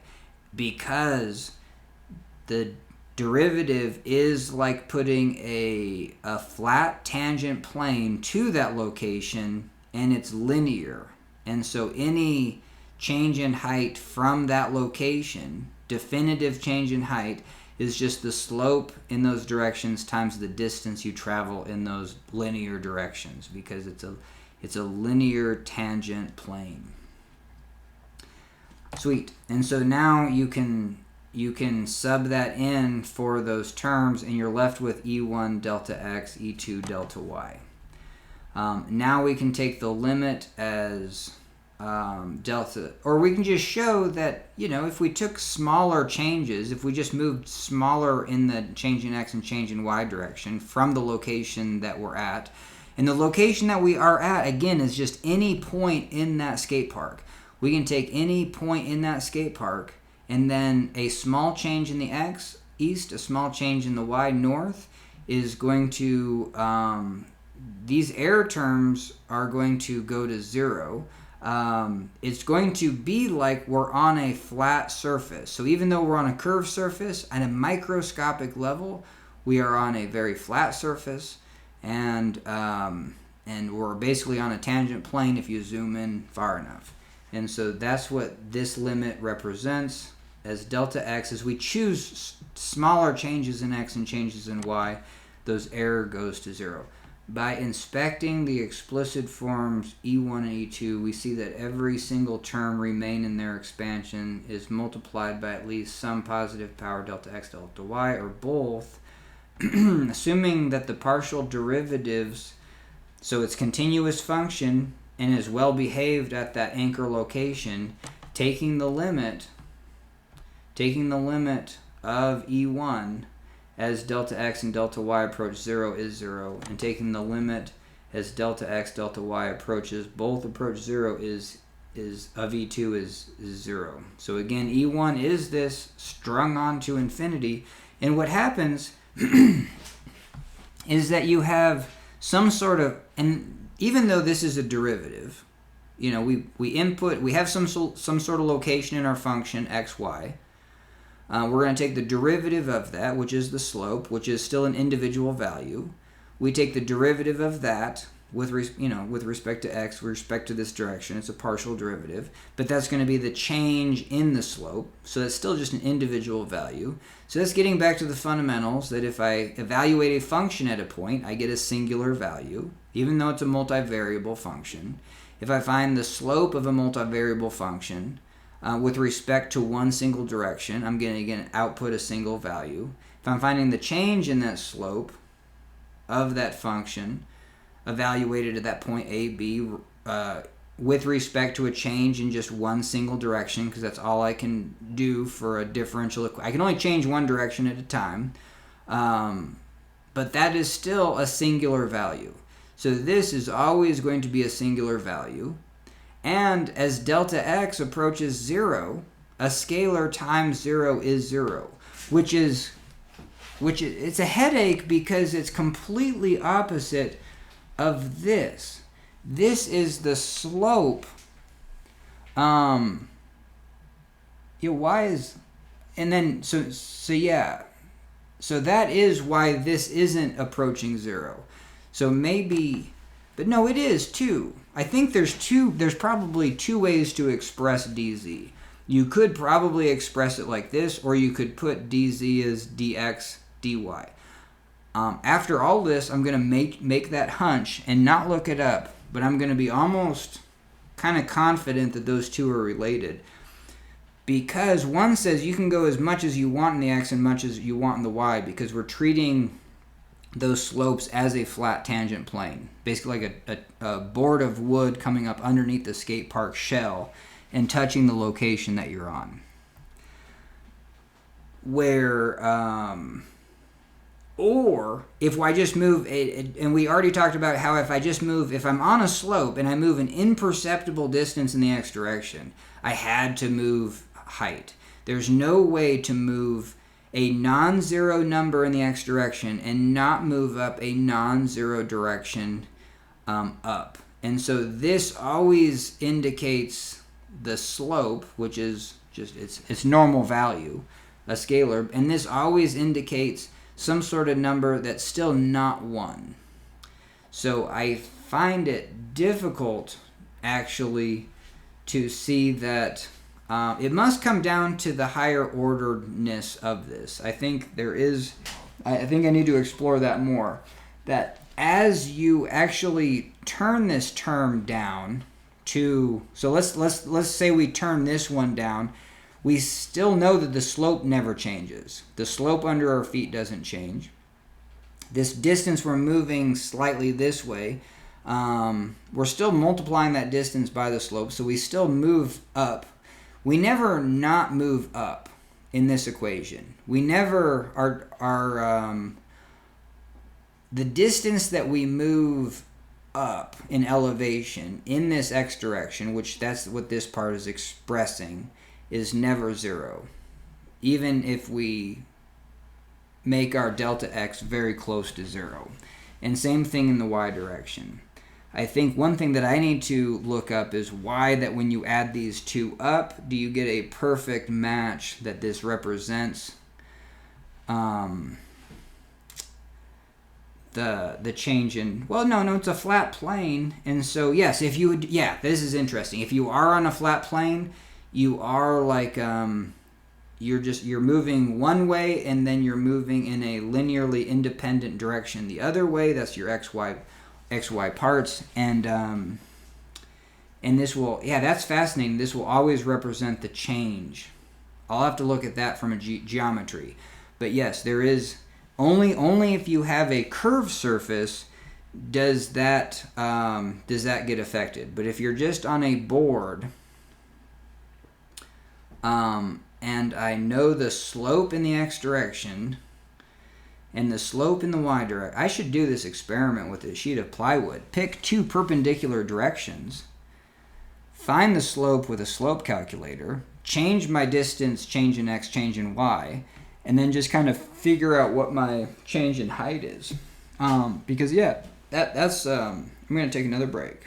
All right, hell yeah. So we're back, and yeah, I think we so we were talking about how y, when this term approaches, because this is E2, but yeah, no, that also is, E2 also has a delta y in it, and every term will have some sort of delta y's in E2, and every term in E1 will have a delta x or a delta y, and it'll grow from there.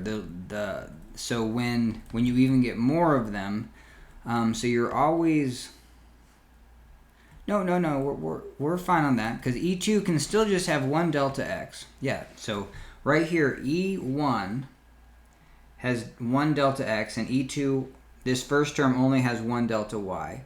So y, when this term goes to 0, why does this go to 0? And y, when this delta x goes to 0, this doesn't go to 0. That's yeah, I'm confusing things, because down here we're not taking the limit as E1 goes to 0. We're taking the limit, oh yes we are. We're taking the limit as E1 goes to 0. Why aren't we taking the limit as E1 delta x goes to 0? So there's two different things. I just thought if you took the limit as E1 delta x goes to 0, then you're taking delta x times a delta x. You're taking a delta y times a delta y, or a mix. But that's not the case here. So they're just taking the limit as E1 itself goes to 0.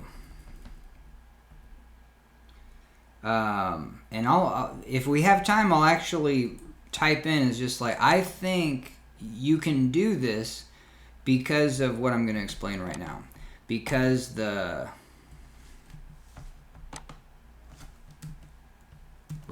I don't know.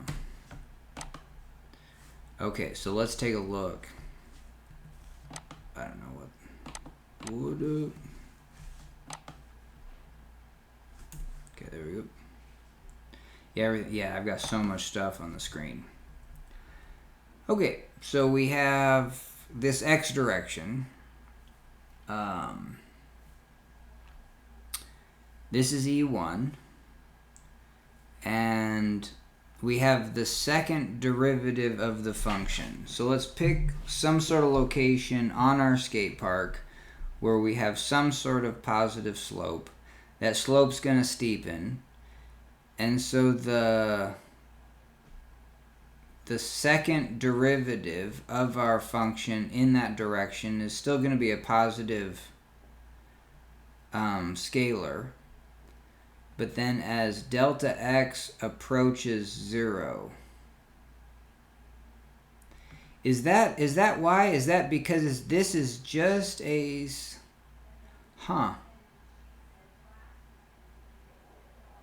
or is it the, bummer, what is it? Is that when we take the second derivative of, and our function xy is still in terms of our anchor point plus a change in x and a change. I think that needs to be more expressed. That this function is still part of our original function where we have the x is a plus delta x. It's our anchor point plus a change in x. This function is our anchor point b plus a change in y. And then we're taking two derivatives of that. So from our anchor point, no, but that still represents any location, because the change in x can be any location. Now, is that right, though? Is that because we're taking... oh, man, there's so many ways that I'm kind of confused on this. Yeah, let's just write it in. Y is limit of just E1 0. I would think it would have to be E1 times delta x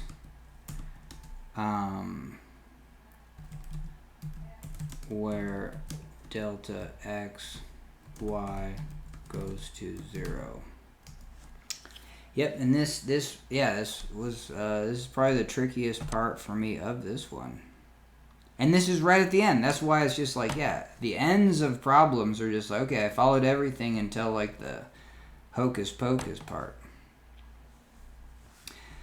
You are hitting a very deep fundamental piece of calculus machinery here. Your intuition says that if delta x goes to 0, then of course E1 delta x goes to 0, because anything multiplied by 0 is 0. Why do we need E1 itself to go to 0? The answer is just having the whole term go to 0 isn't enough to prove differentiability. And I'll have to go review calculus to be like, hey, if delta x goes to 0, do I know anything? If a scalar times delta x where delta x goes to 0, can anything be gained? The true magic of the proof is about relative speed. We need the error pile to shrink to 0 faster than the linear tangent terms delta x and delta y shrink. Here's exactly why E1 must independently drop to 0. The race to 0. Rates of shrinking. When you zoom in on a surface, every term involves a delta x or a delta y shrinks towards 0. The question calculus asks is which term disappears first.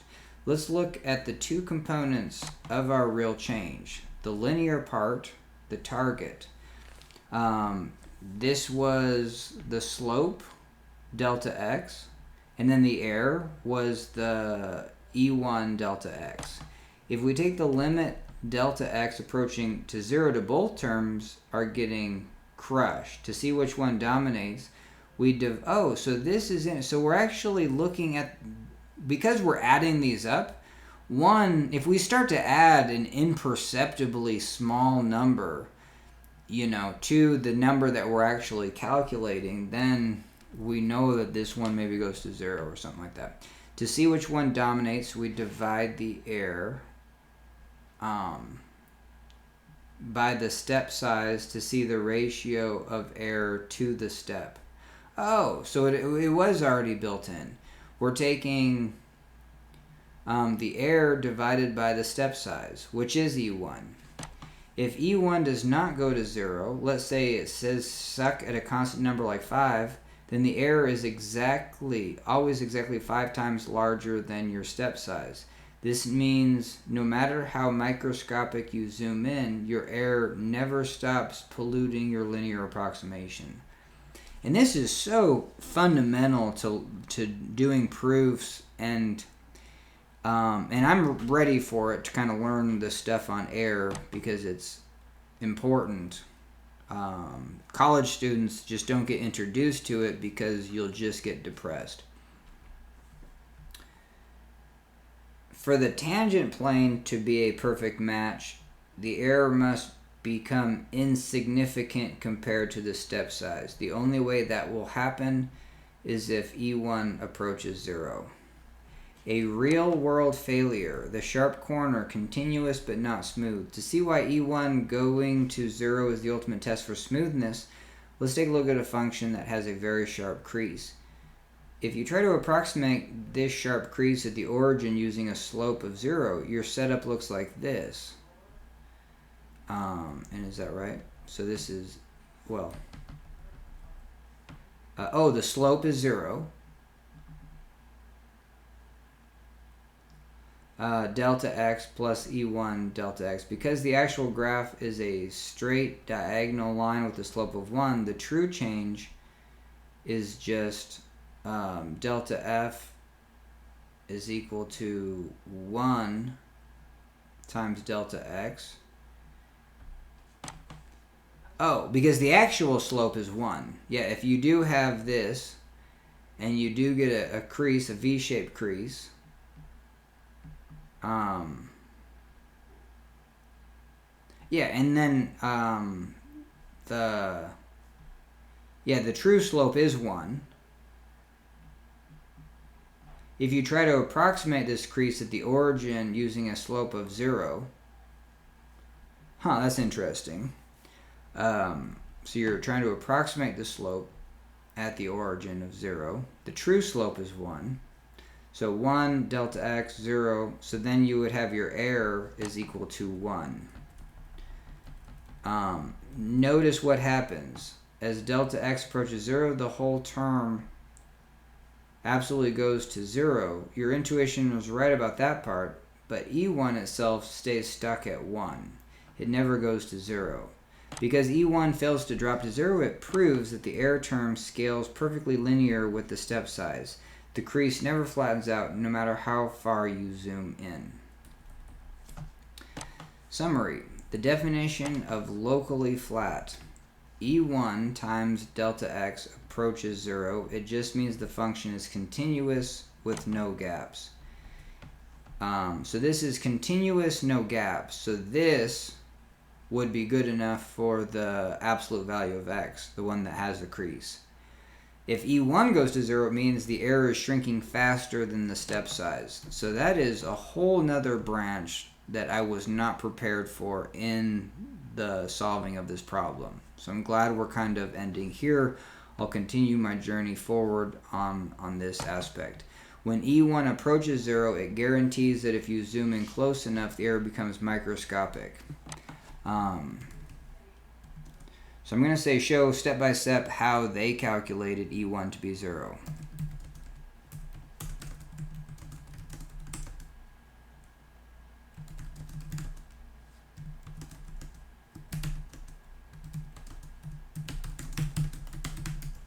Heck yeah, and then we're almost done with this. So we're at 2-hour mark, doing good, hell yeah.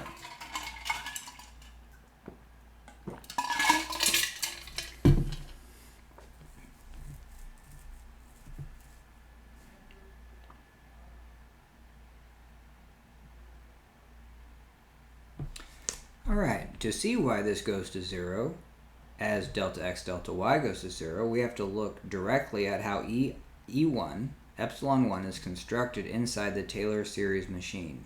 Here's the step-by-step mathematical proof showing how the higher order terms collapse, isolating E1 and forcing it to 0. Write out the full Taylor series expansion. We start with the actual change on the surface, first order linear, second order curvature. Delta z, let's write out the first order linear terms, second order quadratic terms, hell yeah, and then every term past this point will have even higher powers, like delta x cubed, delta x squared times delta y, etc. Set up the textbook definition equation, cool, 2 error camps, delta x, delta y's.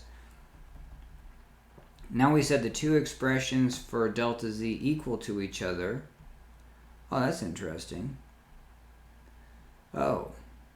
So, yeah, that's obvious, or whatever. Oh, I guess it's not super. So these terms are equal, these terms are equal, but we have epsilon delta x is now equal to, just the individual terms. Because, okay, so let's see what they do. Subtract the first order terms from both sides, they cancel out. So we're left with this, where this, you're not factoring out the x squared. That's kind of interesting. Group the terms into camps. Oh, so now you are starting to factor them out. So hell yeah. Yeah, so you have to factor them out to get, yep. So now we have E1 is equal to this stuff. because we factored out the x squareds. So E1 is equal to that inside. That's where this inside term is this inside term. Plus that's the inside term plus that's inside term. And now we're going to take the limit. So cool. So now we're at this part. This is what I want to know. Like, why is this, why is the limit? What's the explanation? Because I swear it's like a hand-waving process where you're just like, I don't see it.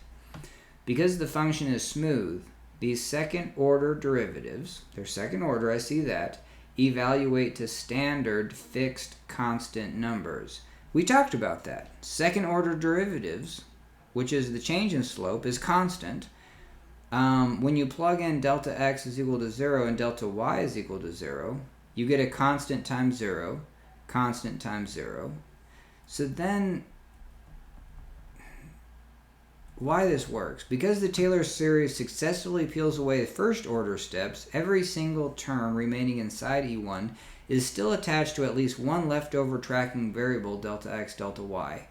When those variables drop to 0, they act like a row of dominoes, knocking out every single higher order derivative term down the line. This mathematically guarantees that E1 independently hits 0 exactly. Alright, so we have E1. Yeah, in E1, and because we're, yes, and this is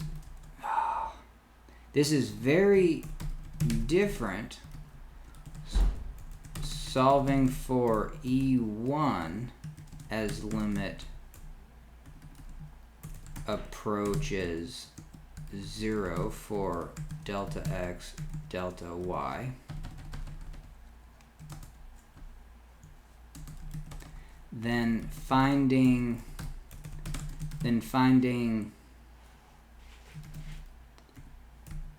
dz, which is the dz is not the limit, as dz is not that limit. Then finding dz. I am stuck because I feel like dz needs dz needs to be calculated as delta x and delta y go to 0. And that's not true. So hopefully this will kind of be the last little question. But it's weird how, like, if that's in my head and that's an untrue thing, then it really creeps in. But I will say this, is it doesn't take much, even if you have false thoughts and false ways of like going about processes, it can be actually kind of simple to flip the switch. Sometimes it's harder because those things get ingrained in. So it's completely natural to feel stuck here because your brain is trying to do two different calculus operations at the same time. Let's separate them completely because finding dz and taking the limit to 0 happen at entirely different stages of the process. You do not calculate dz by letting delta x and delta y go to 0. Here's the breakdown that will completely clear up the timeline of this problem. Stage, what are you doing? Do delta x and delta y go to 0? Bummer. Oh, it's just...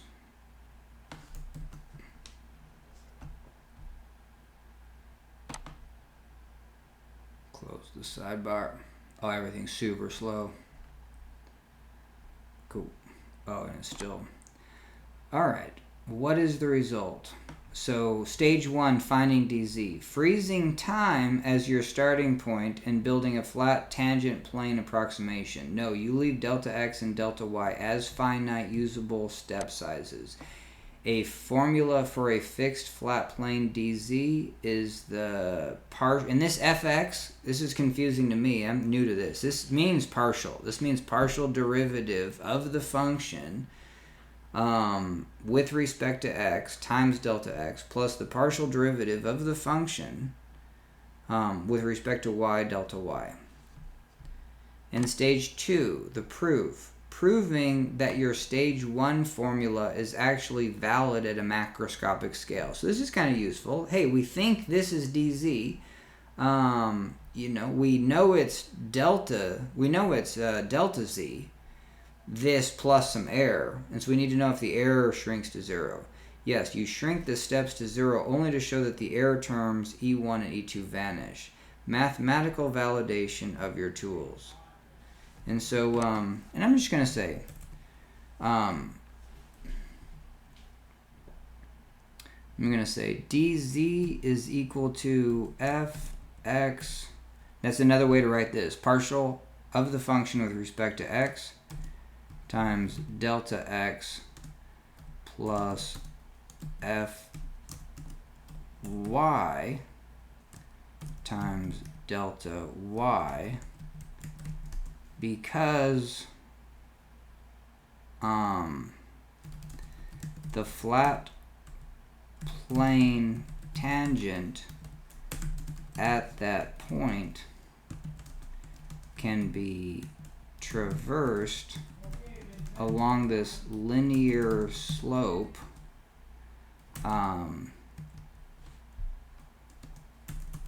and the change in height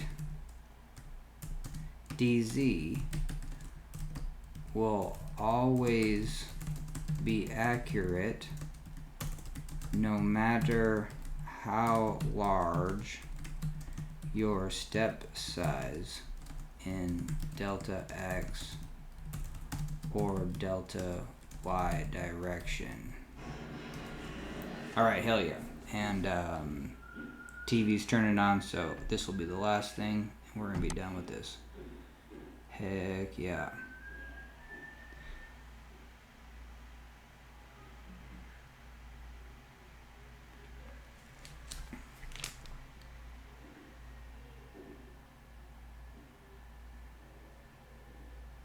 And I appreciate if you're watching this. Oh, you stopped this response. No, we didn't.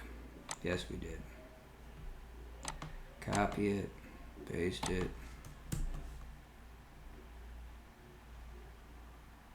Oof. Oh, it's not gonna let me. Alright. Yep, we got way too much on our screen. But yeah, hell yeah, thanks for joining me. Hopefully this motivates you to study more.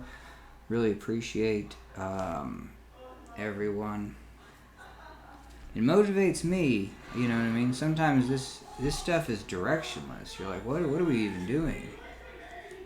Alright, so we're 100% correct about the first half, but there's a major catch in the second half that will cause your calculations to explode if you're not careful. Let's break down exactly where Trishan is spot on. And I think they might just be missing what I meant by dz. dz is not delta z. Well, no. Your statement, this is absolutely perfectly correct. Once you freeze time at your starting point and create that tangent plane. This tangent plane is perfectly flat linear forever because it's...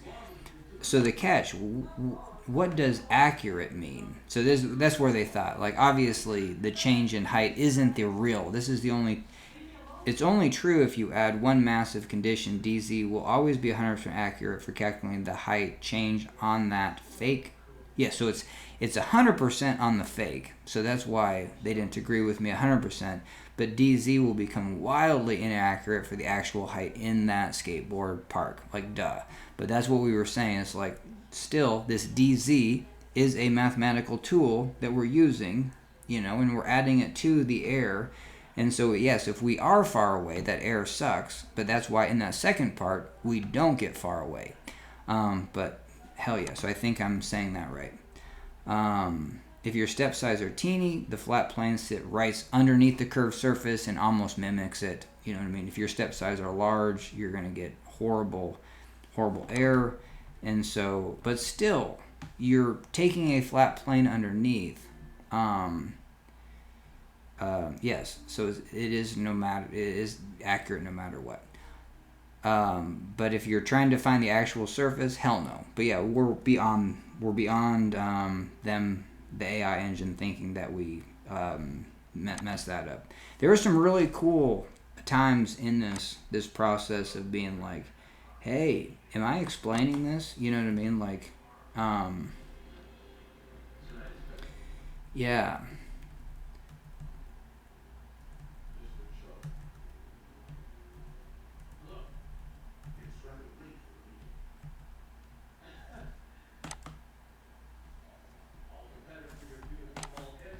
I think it was like here.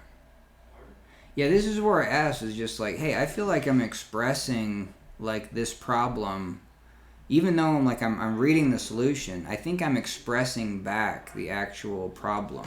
You know, I said, hey, give me props for that, and it says for sure. You know what I mean? You haven't just memorized the steps of a textbook. You have uncovered the core structural secret sauce that makes the mathematics work. To answer your question directly, your grasp of this problem is incredibly strong. You are completely right that students struggle to put into their own words, you know what I mean, this stuff. Most people get lost in the dense notation, the partials, the factorials, the indices, and completely miss the overarching story.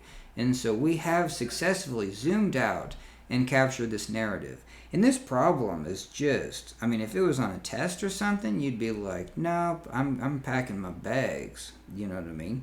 But if you're able, if you're able to hold your own hand through the process, and that's what you can do with these AI engines now. You can learn anything.